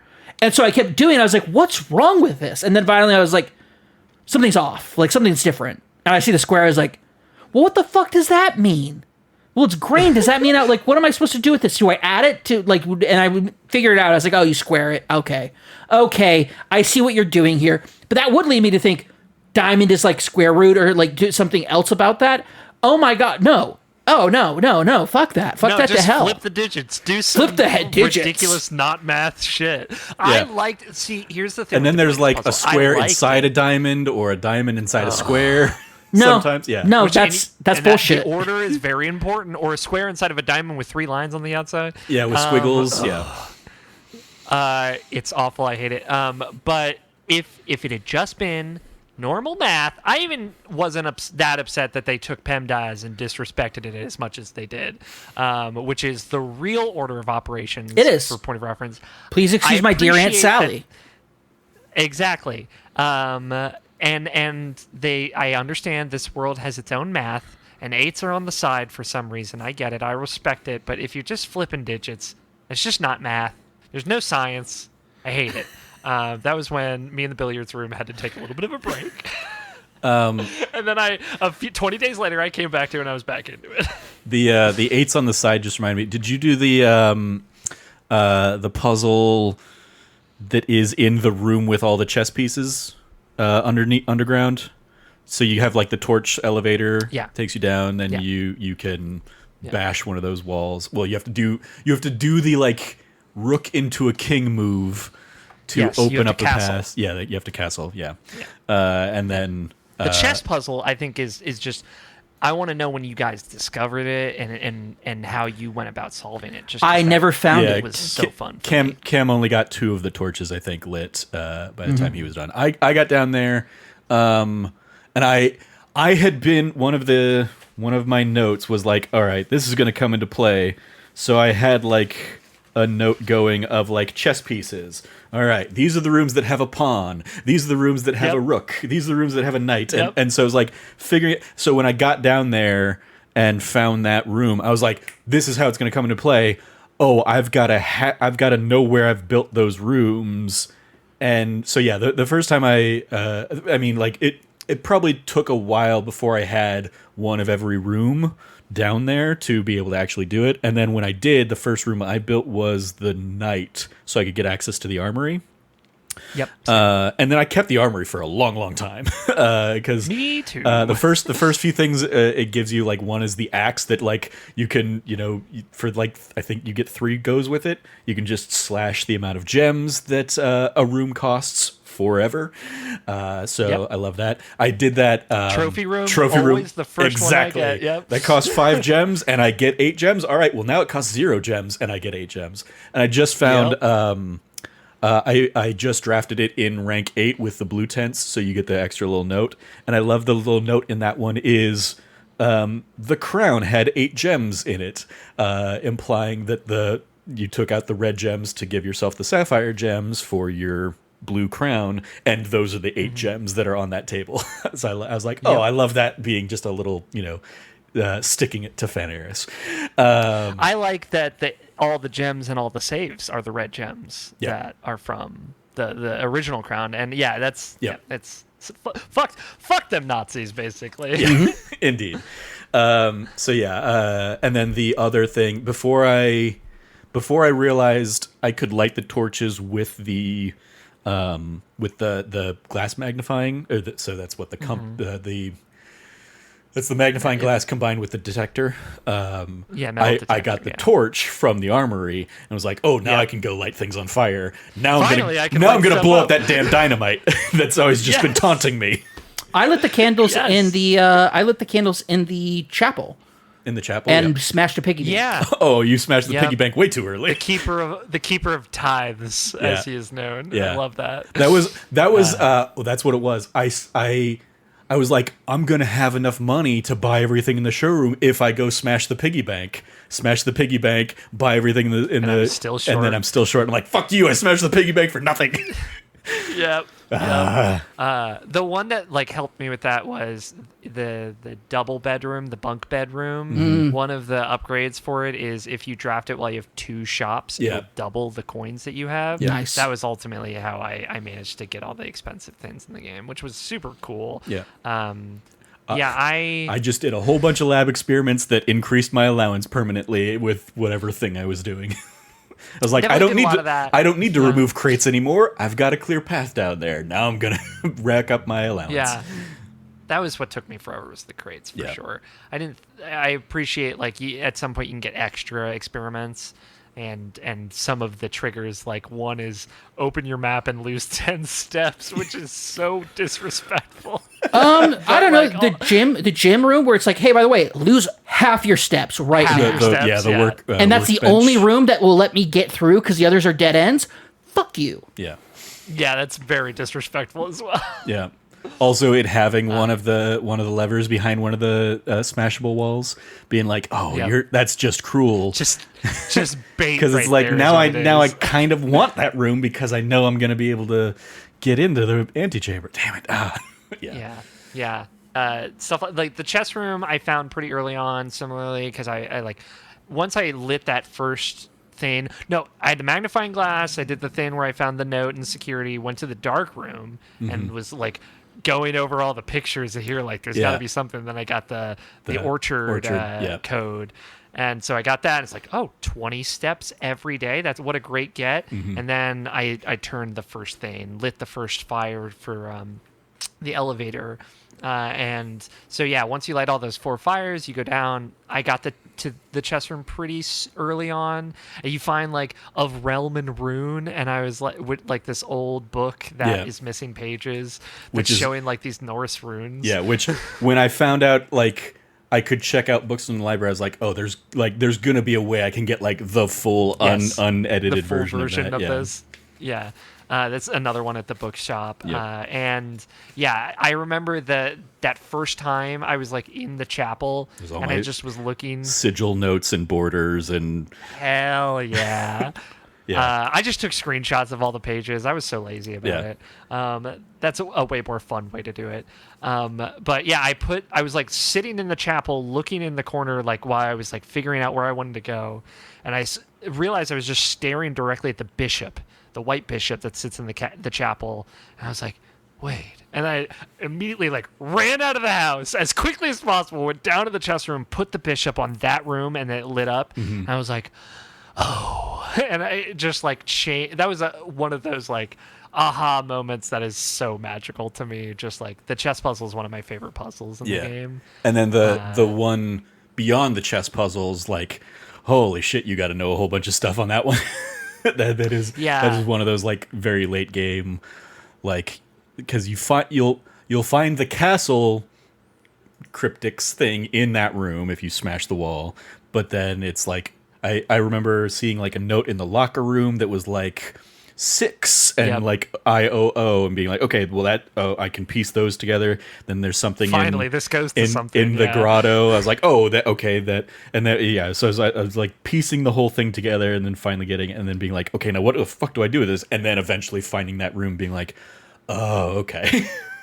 Yeah, and that's not even like really the castle is the hint to what to do. Yeah. And then that's like a hint to what the times that you're supposed to do in the next room are. And there's so much to get there, actually. There's so much. Yeah. But that like all the different Mara Jade boxes. Yeah. Those I love those. The first handful of those I found, I just kind of like brute forced my way into solving. And then finally, when I was doing the septum puzzles and like it introduces like, here's what this new rule is, and here's like the color, what this color means. I was like, oh, okay. The notes with them. Now there's a rhyme and a reason to this, as opposed to the other handful that I'd found over the course of the adventure. But again, those box puzzles, not just giving you the allowance token reward, but like it's teaching you like information about the culture of that place. Yeah. It's also teaching you the color that their banners are, right? Like I love how the game is putting information everywhere and you don't need all of it, but it's all available to you. And that's it's the so good. I don't know if you've watched H Bomber Guy does a video on New Vegas. Oh yeah. And he talks about in that video how like the great design choices about New Vegas versus Fallout 3 are that like 5 different quests will lead you to a place. Like there will be a whole bunch of things pointing you to different locations, and you only need to do one of them, but like, oh, here are the other options that might have led you down that path. And it's the same kind of thing here of like, yeah, there are so many different ways to uncover some of this information. Some of it you'll find like, oh, I found a note in this room. And then like that was enough to get me to the end of that puzzle. But then there are, 2 or 3 other pieces that would give you the hints to solve that puzzle in various other rooms around the house or something like that. And I absolutely love that.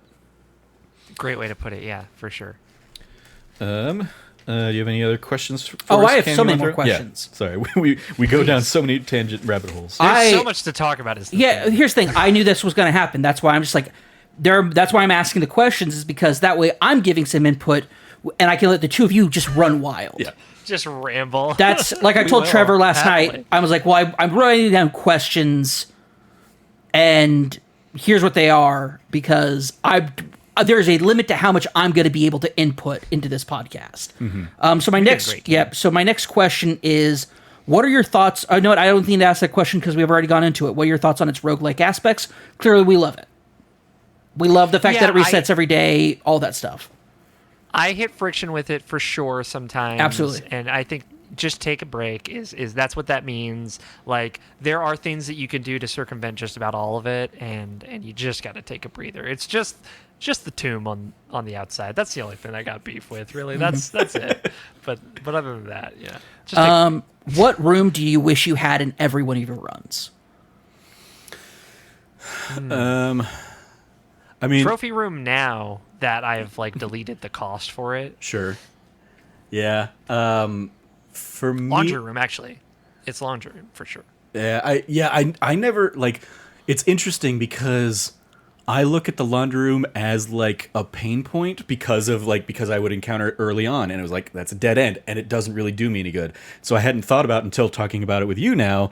Oh yeah, I have so many coins in my allowance. Yeah. Laundry room's a great room to get now when I don't need to Yep. buy stuff in the commissary or whatever. So yeah, The clutch thing Yeah. is like also you get laundry room, do your switch for your gems, and then you get treasure trove, or Trevor trove, if I may. Thank you. And then you can like just leave a bunch of coins there and like grab those as you need, take them back to the laundry room, and get a bunch of keys if you need them too. So like yeah, it's very good. Absolutely. The one that if you look at like the stats in the library, I'm sure Courtyard is my most drafted room because Same. it's a great like it's got 2 other doors that you're gonna get, and there's a good chance you're gonna get either like a sledgehammer or a shovel, or if you've got those, you'll start getting, especially in those runs where I am like I'm drafting 8 courtyards. So many of them are going to have trunks in them, and I've already got the sledgehammer, so I just smash the trunk and get whatever loot is in those. So like I guess the bigger question, or the bigger answer there, the real meta answer, is the shrine in order to take advantage of some of the offerings. To That's to a good benefit answer from that. too. Yeah. How about you, Cam? I like. What room were you drawn to in your limited runs? My room is the Nook. Oh. Hell yeah. It's always a corner room. I love like getting it when it's on the west wing. It was like my first room for a long time that I always put there. Because just picking up 2 keys, and then on top of that, it is... Because you had that upgrade? Yeah. Yep. I got that upgrade for the double keys on it early on, too. Early on. Massive help, because you have those in your back pocket as you're like moving through. And the way that I tend to move through these rooms, moving through the west wing is like you end up getting less locked doors on that side of things. But when That's a lie. Yeah. that's sorry, one of the Cam. lies. Okay, yeah, that's cool. on one of those That's red a memo lie. cards. Oh, that's right. It's on a red card. Sorry, my bad. I I messed know. up on that. It broke my heart when I found that out Yeah. too, because I believed it for about 30 hours. Same. So, but yeah, no, like what I found though is like towards the end, whenever you're in the back end of the house, all the doors are locked. Yep. And if you don't have any keys, Sucks. you're just screwed. And so for me, I'm like, I hate the closet. I hate because there's no exits out of it. It's a dead end. A lot of the dead ends, they're like, yeah, you get these items and stuff. It's like, yeah, but I want to keep moving. And the Nook is just such a great just benefit of having, you get an item and you get to move through. The den is up there with me, but getting the double key upgrade early on in the game was a massive game changer for me. So Yeah. that's why. The See, lavatory I did- always one of those dead ends. It's like, and this gives you almost nothing. There would be like a few Yeah. runs where it'd be like, oh, there's like I got it so in the habit of just being like, well, I had to draft the lavatory here. All right, I'm not going to waste a step to walk in there and look around because I Yep. know there's nothing in there. But then I would occasionally see like, oh, there's some stuff in the bed, like a gem and so it'd be like, oh, you tricked me. Like you put something in there this time. Yeah. Yeah, especially if you have shelter, the lavatory will always give you stuff like a closet, basically, Yeah. which I appreciate. But I'm going to say this about the lavatory why I really hate it. There is a rare item. And it's called the watering can. We haven't gotten to it yet, but we will. Oh, I've got the watering can before. And you can't refill the watering can in the lavatory, even though there's a sink right fucking there. Does not make any sense. I shouldn't have to pump water. And you can't, just for point of reference. I know that you can't, but I shouldn't have to get some goddamn water for my watering can in the bathroom of all places. Yeah. Anyway, Can you- fuck the lavatory? Can you refill? I never tried this, and like for me, it was always like why the hell am I putting water in the kitchen? I'll do it, but can Yeah, you refill can the refill it watering there. can in the kitchen? That makes I sense. think that's like one of the only places you can actually. Because it was one of those I found 20 days in or whatever, I'm like, oh, I can turn the water on in the kitchen. That's weird. Wonder why I would use that. And then I just never thought to use that paired with the watering can. That makes sense. Yeah, that might be the only use case for it. Probably. But yeah. Yeah, I think the run saver room for me is now late game. It's the laundry room for me. But I would say otherwise, the den. I refer to the den as the OP den. Yeah. Which I picked up from one of the playtesters has a YouTube channel actually. And he was doing tips videos without spoilers, and this and Reddit were like the two places I was spending my most time just getting stuff without like people were really great on Reddit. Shout out to the Blueprints Reddit, everyone's super friendly there.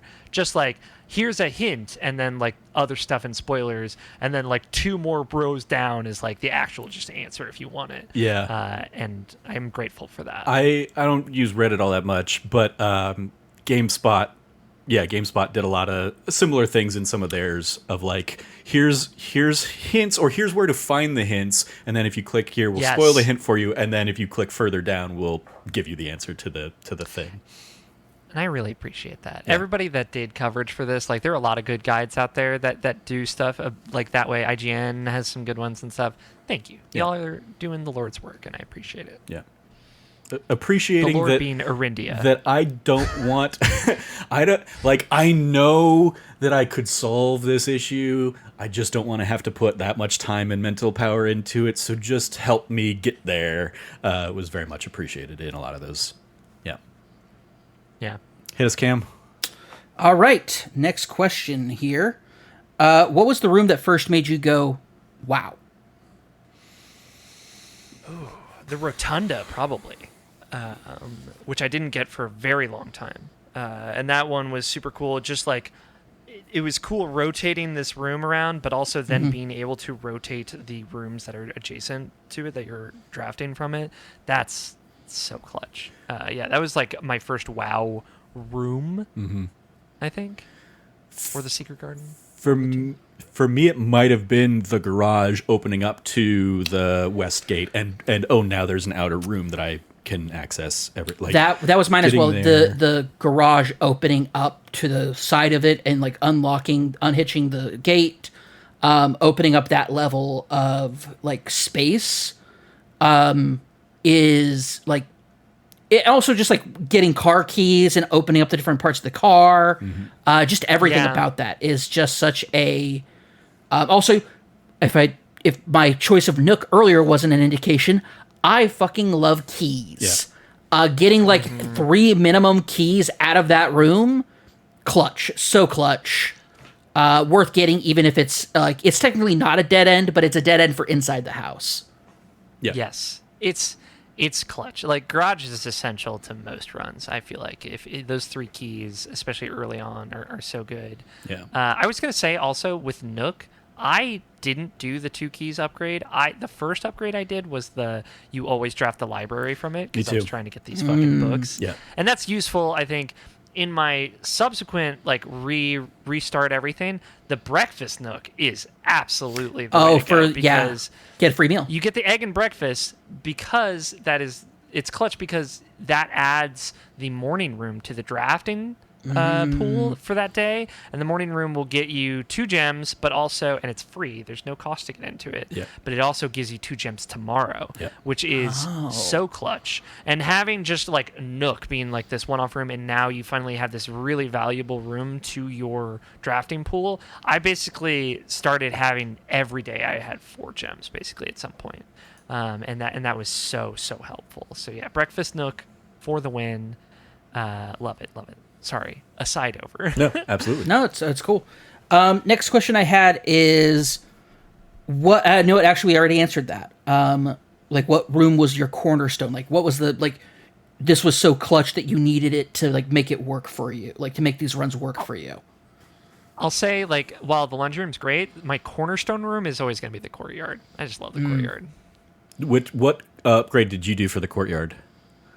First run, I did 5 dig spots. Me too. Yeah. Which I think was a good call, But second run, I went with the 2 gems, and I think that is, especially early on, that's really useful. Yeah, makes sense. But like extra, especially as you know, Trevor, one of my favorite upgrades is the gardener passive from the shrine. Having that plus gems from courtyards, like you get a lot of gems very early on. It's very nice. Yeah.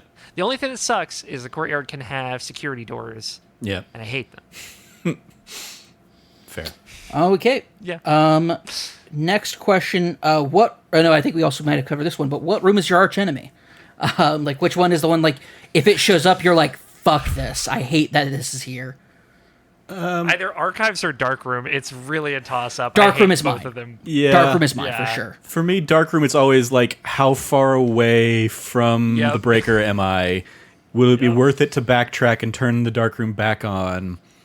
Or am I just going to risk it? And, you know, it also comes down to, like, do I already have other paths around this? Like, what's the risk of drafting blindly in this room versus, like, oh, even if I get 2 dead ends or 2 paths that lead me nowhere, I may have another route already, you know, kind of tangentially on the side or something. So, yeah, I'll just do it here. That's fine. Archives, I would say, is probably one for me. The one that I just really...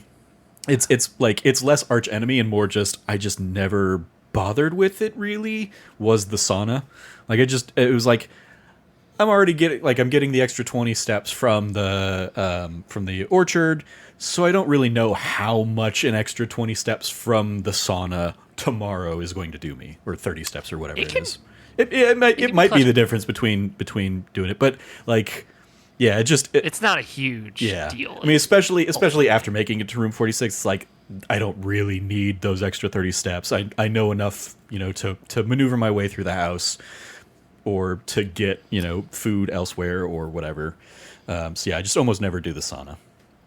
I have a new appreciation for sauna because of the curse mode runs where you only Sure. have 13 steps. Yeah, I guess that makes sense. And it's like, oh, this is actually so useful. Yeah. How about you, Cam? What did you hate? For me, it's dark room. Dark room is I loathe the dark room. The fact that it's a 3-door room, so it's like, do I get it for the opportunities? But I don't have the breaker room open, so it's just gonna be a blind room when I do it, no matter what. And it's like, I hate it. I just hate it when it shows up because I always end up selecting it because of the extra doors. And it's just, I hate it. It sucks. And then you draft it, and it's got 2 security doors, and you can't get through the security doors anyway. So you're like, well, goddamn it. Yep. That has happened multiple times. Yeah. So the dark room is, without a doubt, the worst. At least the weight room has a lever in it for me now, right? And it has 4 doors. Or at least the chapel, you know, can never have security doors, right? So it's like, okay, those I can live with, but the dark room's irredeemable. I mean, I oftentimes have like coinless runs, so the chapel is like whatever for me. Yeah. Like it just doesn't matter. But yeah, no, when it comes to that, the dark room is it for me. Weight room is also one, like, it's because it's a rare red room, it doesn't show up as often as the dark room for me. The another clutch room that I used a lot early on was the conservatory. Once you find that, because you can determine what the rarity of some rooms is. It'll give you like 3 rooms that you can basically say, I don't like this room at all, I'm gonna make it super rare. Here's one I want to show up more, I'm gonna, I can adjust that. So I enjoyed that, but it's one that you can only draft in the corners, which can be helpful in those corner spots. But I like that they probably made the Blessing of the Rook specifically for people that were having trouble drafting the conservatory. It feels like it, at least. But yeah, which I used a few times, but yeah, I love the conservatory as well. That's a really good room. My next question is in regards to the book, The Red Prince. Sure. At what point... So for me, I read it, I read it, and I was like, oh, that's neat, and I closed it and didn't think about it until I read the letters much later on. At what point did you realize The Red Prince was more than just the book about you liking the color red? I think probably when I found it not in the nursery, which is where I first read it, and it was like whatever to me, because like I wasn't at that point, like my mind had not opened to where I was thinking of, I was correlating the rooms with the actual countries that they're kind of associated with, or realms, excuse me. So like I hated red rooms, but I wasn't thinking about the color red in a negative context. And I love also that the game kind of makes you feel that way. It was when I read The Red Prince in the master bedroom, which has the additional note of like they did make me change the ending. You were right, basically, and it gave knowing like because Marigold and you kind of learn about her pen name and then like realizing that is Mary. I think that was the moment that happened for me, and I was like, oh, that's the character's mom. Like, oh, okay. And then when the narration at the end, I kind of realized like this is the original ending, and it like hit me like a truck.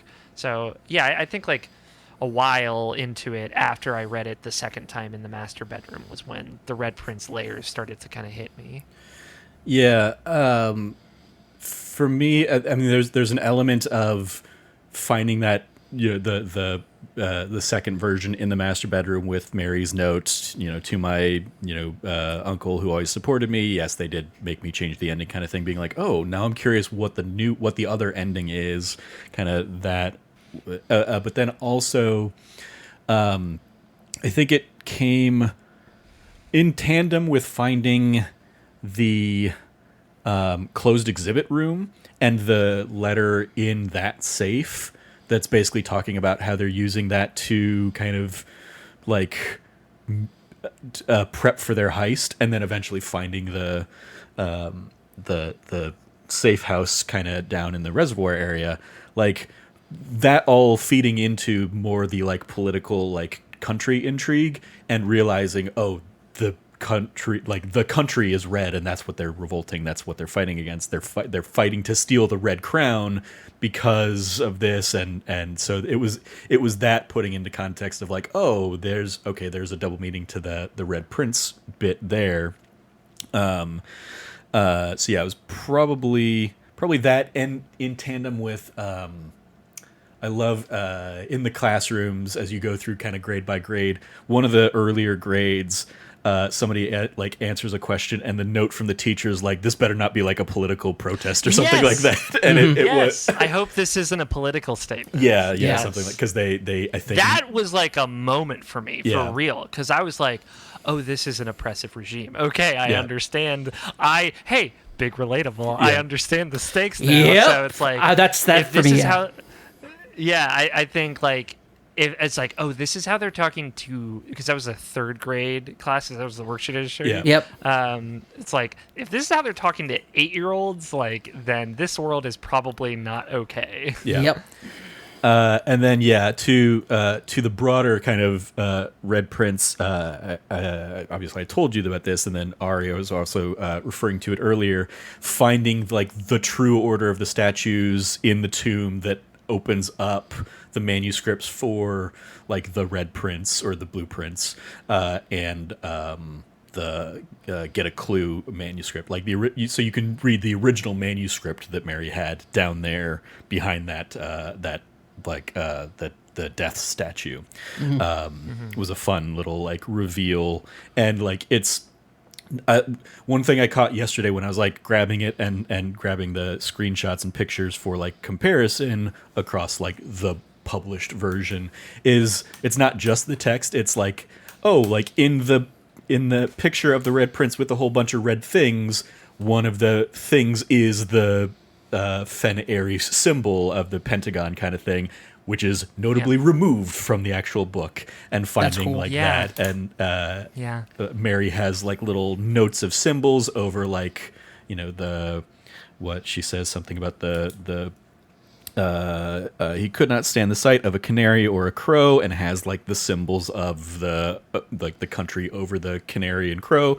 He could not stand the white of a swan in the snow, and the swan is like one of the other realms symbol. And so like the extra little bit of mustard she put in her manuscript, that obviously it makes sense why the publishers maybe changed some of that, but I think that's that is very much I enjoy finding that again, the layers of that further deeper down. So good. Okay. Next question. Favorite hidden feature to a room? Oh, this is tough. So not what it tells There's you so when you're many. opening up the room, like when you're drafting the room, Yeah. what you find in there. There's a lot. I'm thinking about it. I mean, I'll be real. I didn't find the lever in the drafting room or the drawing room for hours. I didn't know there was a safe in there until that was my last safe to get. I was not observant of that picture with the chandelier lever kind of pulled to the side. I was like, oh. For I me, should have looked at that. that one was I had hit dead ends early on, and I just had a bunch of steps, and I was like, cool, I'm just going to run around all the different rooms and just like see if there's any hidden things in them. And I was like, pull the candlestick, because it's going to be a lever that opens a wall. And then it did that, and I was like, what the hell? So I did see the painting and the left. So I figured that out quickly, and then I was like, this is one of those, like, I kept trying that safe code from the memo that I found, and it didn't open. And I was like, ah.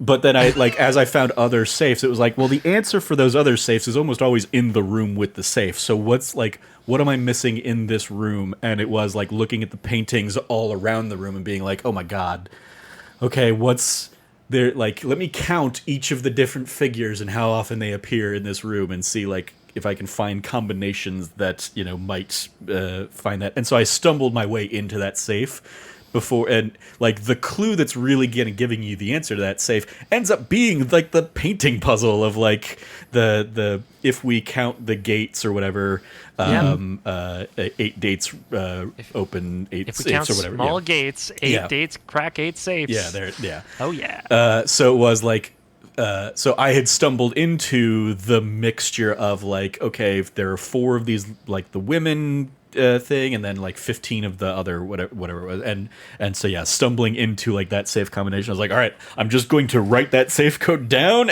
and now I have it. So if I ever need it again, cool. And then it was like, yeah, hours later, figuring out like, oh, that's how I would have like naturally found the solution there.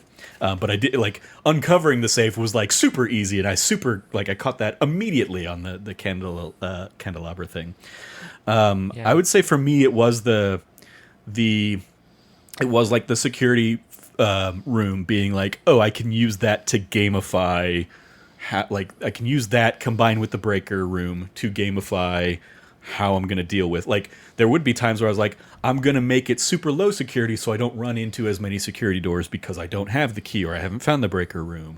And then if I was like, oh, I've found the key now, and I passed back through the security room, I would up the security to find more doors later on or something like that. So like using that ability of that room. And also, I just even like in that room, like searching the inventory and being like, all right, what did I miss? Like, what is still sitting around the house somewhere that I just walked right by? And it would always be annoying when I would see the key card there and be like, damn it, the key card's out there somewhere and I just didn't see it. Yeah, I hate that. For me, I'd say it's between 3, which I know does not lower it down, but they're all ones we've talked about. The garage, for opening the garage door, so cool. The vac puzzle in the breaker room that opens up the secret wall. Obviously, you only ever have to do that once, but I still think it's super cool. Yeah. And then the tomb puzzle, I think, is like one of my favorite kinds of puzzles. The way, Trevor, you and I had the same of like, there's numbers on these windows, so I'm going to take pictures of them right now because I'll need them later, I'm sure. Not even knowing the tomb existed when I did that, right? Same. Like, and I love that. I love that I was rewarded for that. And going through the tomb being the way I ended up beating the game is just like, the tomb is always going to hold a special place in my heart. And then the extra layer of like doing the statues again in a different order gets you another secret room with 2 secret manuscripts. It's like, the gift that keeps on giving. Like, please, please, please. I love the tomb. Yeah. What about you, Cam? Okay. For me, it was, gosh, I think it has to be, I'm a bit torn because I love the pipe room, like the The boiler room? The boiler room. I love the boiler room. Boiler room. Yeah. Boiler room is just so much fun. Just playing Great around with puzzle everything. It's just such like I loved doing all like getting the drawbridge out, unlocking that door, like all the little things in that just make it so much fun. I love that, and then I also loved the garage. Like the garage, you have the like you turn the power on, you open the garage, it opens up the side area. You have this entire like back area that you can like explore now. I just wish that you go for a joyride. You know? Yeah, oh yeah, for sure. Let me take her for a spin, just for a few minutes. I don't know if you have a question that kind of leads into this, but on this topic, I love the combination of certain rooms. Like, I love getting the foyer and then the Great Hall with all 7 doors, or the foyer into the vestibule. Because the vestibule, it's a room you can find. It's like one of the unlockable rooms later on. But that would, like, when you find that room, you walk into that room and the other doors lock, basically. And so if you've already had the foyer, they will stay unlocked and you don't run into like suddenly needing keys again. It's a great like 4-door room, but it's also if you don't have that, you're going to burn through a lot of keys trying to like just maneuver through it. So the foyer kind of being the like it unlocks every hall door will be unlocked for the rest of this run means okay, now if I open the Great Hall, boom, all 7 of those doors I don't need to waste keys on. Excellent. Yep, and like passageway becomes super clutch because that can have security doors in it a lot, but those will still be unlocked if you did the foyer. Yeah, it's so clutch. I love the foyer. Okay, my final question is: when it comes to the abilities of the crown, are you a blue prince or a red prince? Always the blue. And here's the thing: like, I like that there is no realm in this world that is blue, right? Like that's kind of like the point is that all of these things, the Black Crown is gone because Arinda Ares is gone and Fen Ares is like an oppressive regime, and all these other places have their own thing, but they aren't figured out. Like the blueprints, like this idea of a new nation and a new era, and founded on like the former castle of this nation. It's like this idea of wanting the third path, right? Like there has to be a better way, and it has to be one that we haven't considered yet, because everything we've done so far sucks. We all need a little bit of that in our lives right now, and I think like the way that this game, the symbolism of it is something that you have to find for yourself, right? Like, and that is like what Herbert did for Simon, right? Like it is the point of it all. And I always kind of interpreted it as like Mary has kind of come up with this idea of the blueprints. The way everything goes about, I thought that she kind of had basically the same experience that you are having now in this house in 1987 in the game, where she had to get to room 46, and she's drafting throughout this house, because she was found the castle. Yeah, well, she was Herbert's heir and stuff. So yeah, and like all of this, and she's working with him, and the revolution that they're trying to do, this like small scale, like taking the crown back just to have it, just to make sure that they don't have it anymore, right? Like it's that open-ended question of like the color blue is the color hope, and there is no end to that. There is no end to the game. It just is. And I love all of the little notes that have the characters dealing with that truth. Like the note on Herbert's grave that you can find, that is him being like, I tried to solve puzzles my whole life, and I have things that I've never solved and things that'll never end, and I just had to be okay with that in the end. And I love that the end of this game is just you being okay with it being over. To the layers that the three of us have been on that journey, right? Like Cam, you were okay when it rolled credits. Trevor, you were fine when the tedium kind of got ahead of itself, but also like you kind of knew, you were satisfied with your own answers. And I was fine after I hit the point that I hit, right? Like there is like a lesson in the game in a weird way of like it's never going to end. You just have to choose when you're done. And everybody has a different kind of line for that. And so yeah. Blue prince all the way. Fuck the red prince. Fuck the Fen Aries motherfuckers. I don't know them that well, but I don't trust any of them. That's for fucking sure. Yeah. That like reclaiming the throne room and turning it into the throne of the Blue Prince was definitely one of like the highlight moments for me. And in doing so, opening up the blue room down there, I did love what's behind the blue door. I'm pulling it up here. You get another one of those 3-box puzzles, and it's like the options are you've reached the end of your journey. You've reached the end of your journey. There is no end to this journey, and there are two true boxes in this room. So it's very much like which of these answers does suffice you?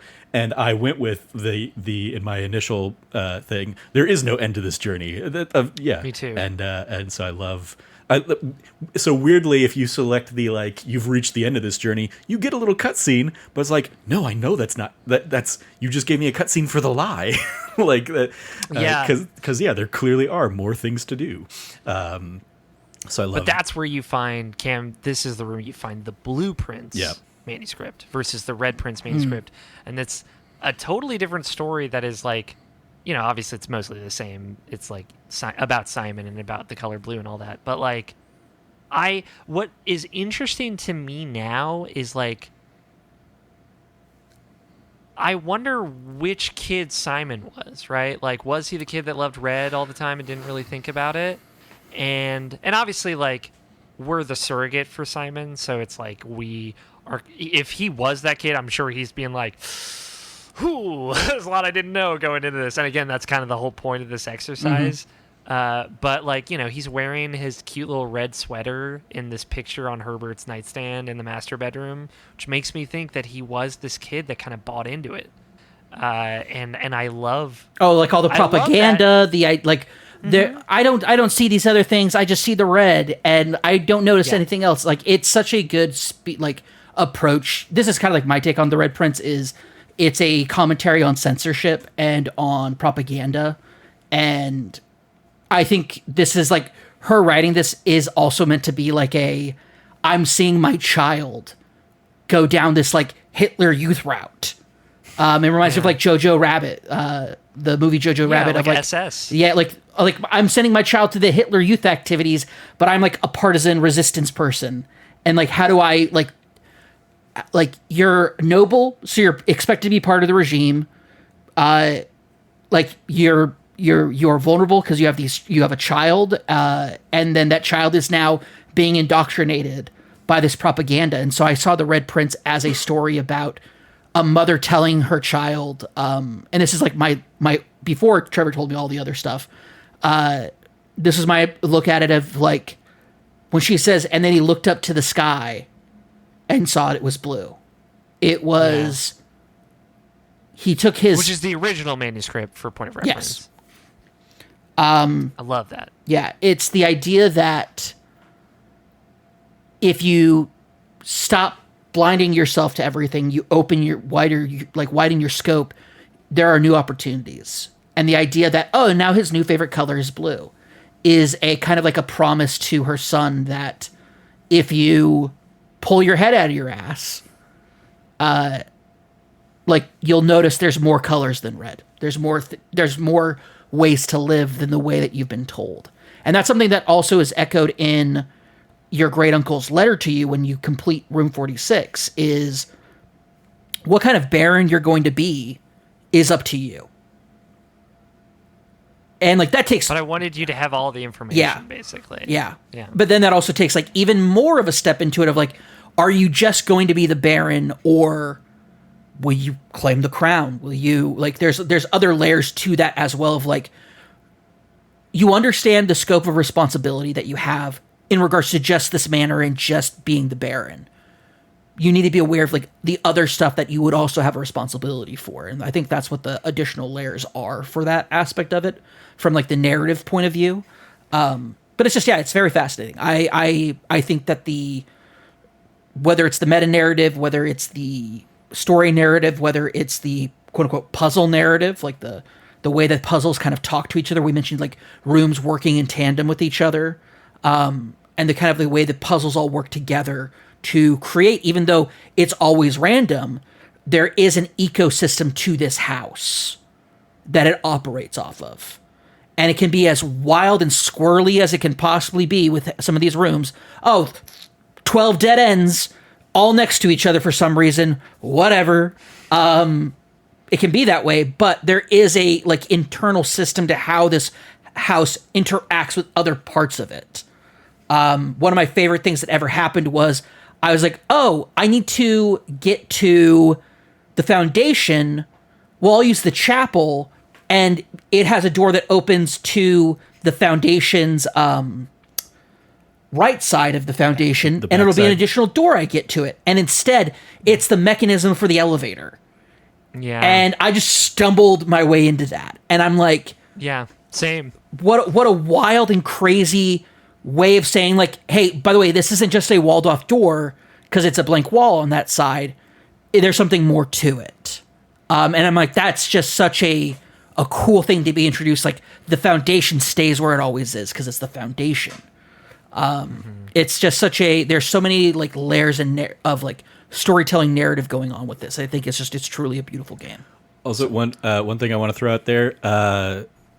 So before I found the midway reservoir point to get into the little safe house, I cleared out the reservoir, and the very first chest I opened was the one that had the sanctum key in it. Like, just pure, nice. pure. And so, like, I spent the rest of the time, like, especially once I got, like, a hammer down there, I think, just opening all the other chests and just being like, wow, I hit the 1 in a million on that of, like, every other. There's one with some allowance. Yeah, there's some allowance down Yeah. there and stuff. But, yeah, like, to have, like, found the one valuable thing down there on the first go, I was Took like. me like 20 days, Trevor. Yeah, I was like, oh, wow. The things stay unlocked, luckily. Yeah. They don't relock, which I appreciate. Yeah. But yeah, it took me so long to find that goddamn thing. Yeah. Because you've done like the Atelier, Labyrinth and stuff like that, and are more in tune with like where the community's kind of going with it, like what are the mysteries that are out there that the community is still trying to solve? Is it like, is there an 8th red letter? Or, you know, or is the fortune teller to be believed that, like, there are only 7 you will find and whatnot? Yeah. I'm not positive, like, what the most recent update is, but, like, I know a lot of people feel like there's got to be a way to get to the castle, which I kind of tend to agree with. I feel like it feels like there is one more thing, and people are mixed on whether it's like getting to another area or getting the letter number 3, which is the missing letter. Yeah. So I don't know, but like I'm gonna take Cam on a journey now through the Atelier, because we've been teasing it for so long.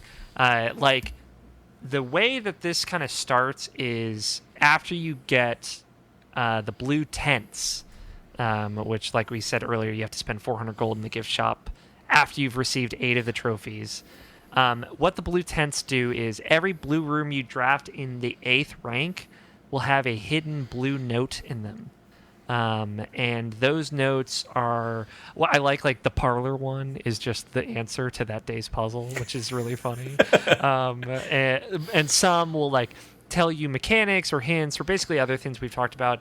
The big one that kind of set people down this was in the wine cellar. There's a note that indicates that the number on the shield, the family crest, is actually 4 separate numbers. And if you basically take the lesson, I think it's from classroom number 7 or 8, it's about like these prime numbers or reducing a word to its prime or a number to its prime. And so you can like take these 4 numbers and reduce them to 53. Hey everyone, Trevor from the future here. At this point in the episode, unfortunately, Ari's audio stopped recording, and we found out after the fact that I had not configured our backup audio correctly to capture her audio on our side, so we basically lost her at this point. We still have video going, which is why you're seeing the video continue to play if you're watching the video version while I'm inserting this. So we lost her basically the last 20-ish minutes of the episode here, so I'm just going to quickly kind of summarize where she wound us up, as well as, do the little outro stuff. So in this section, Ari was talking about kind of the atelier blueprint thing that you can find. We talked about it a little bit earlier in the episode, where you can get a whole bunch of pieces in order.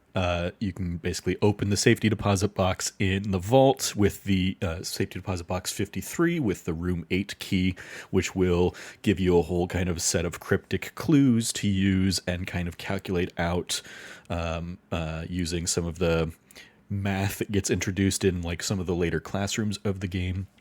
And if you do that, you'll solve kind of you'll create a new clue that's basically still water reveals hidden text or something to that effect.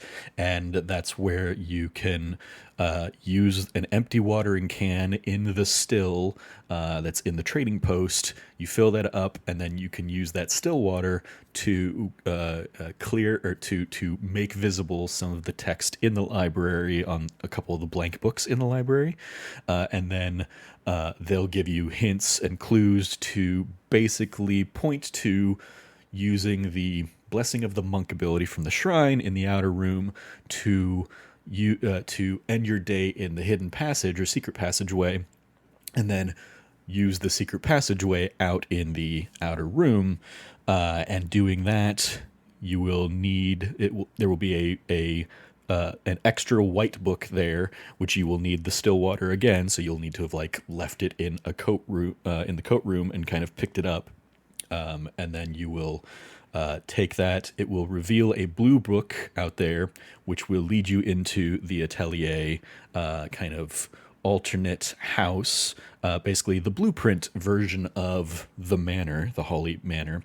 And it's basically the great-grandmother's like first draft of the house. It's a fully, rather than like you have to build the house, it's a fully formed maze basically that is in the style of blueprints. So it's like you've jumped into a blueprint in 3D kind of thing, and everything's blue.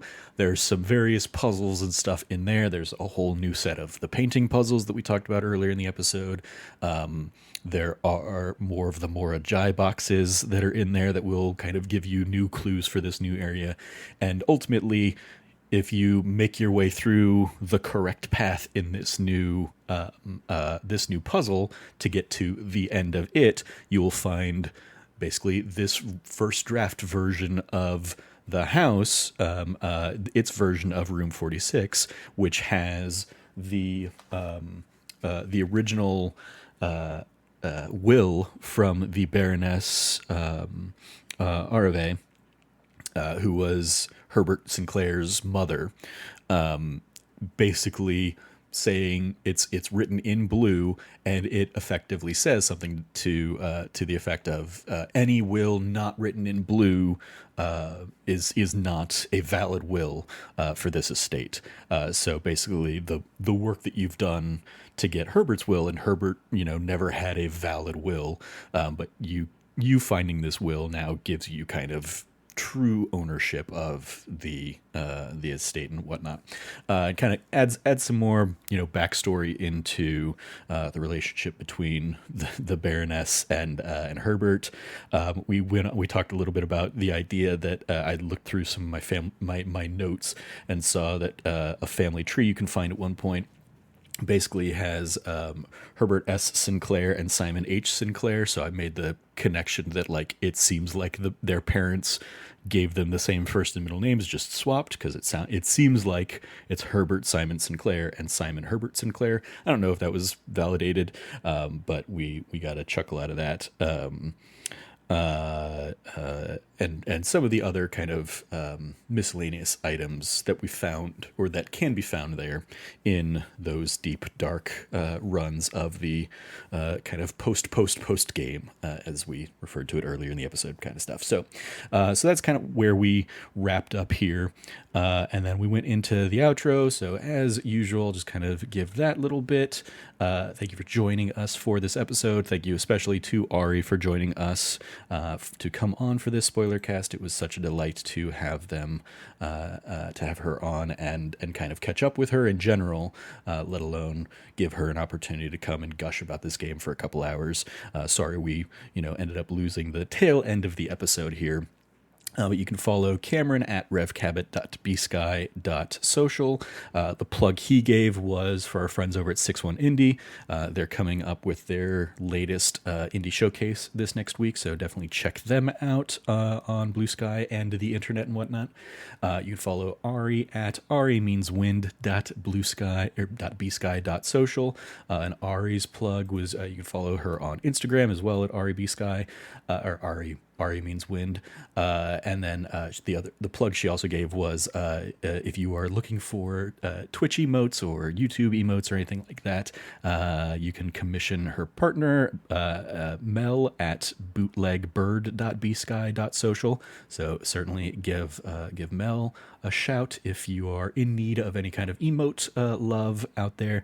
And then you can follow me at trevorjstarkey.bsky.social. My shout out was to last week's That D Plus show, which was our Andor season 2 wrap up, and then this coming week we're going to be doing Treasure Planet, because as we are winding down things here on That Nerdy Site, I decided, hey, let's use the opportunity to sit down and watch movies that I never actually watched, and Treasure Planet is one of those that is kind of it came out in a time where I wasn't really watching Disney stuff, so we're gonna watch that one for this week. So that's what we had for this week. Thank you again to Ari for joining us. So sorry that we lost kind of the tail end of the audio here, but it was a fun conversation all around and wonderful having her on to join us. You follow all of us over at That Nerdy Site or go to thatnerdysite.com for all the latest from us. If you liked what you heard, please rate, review, like, subscribe, share the podcast with your friends, all that fun stuff.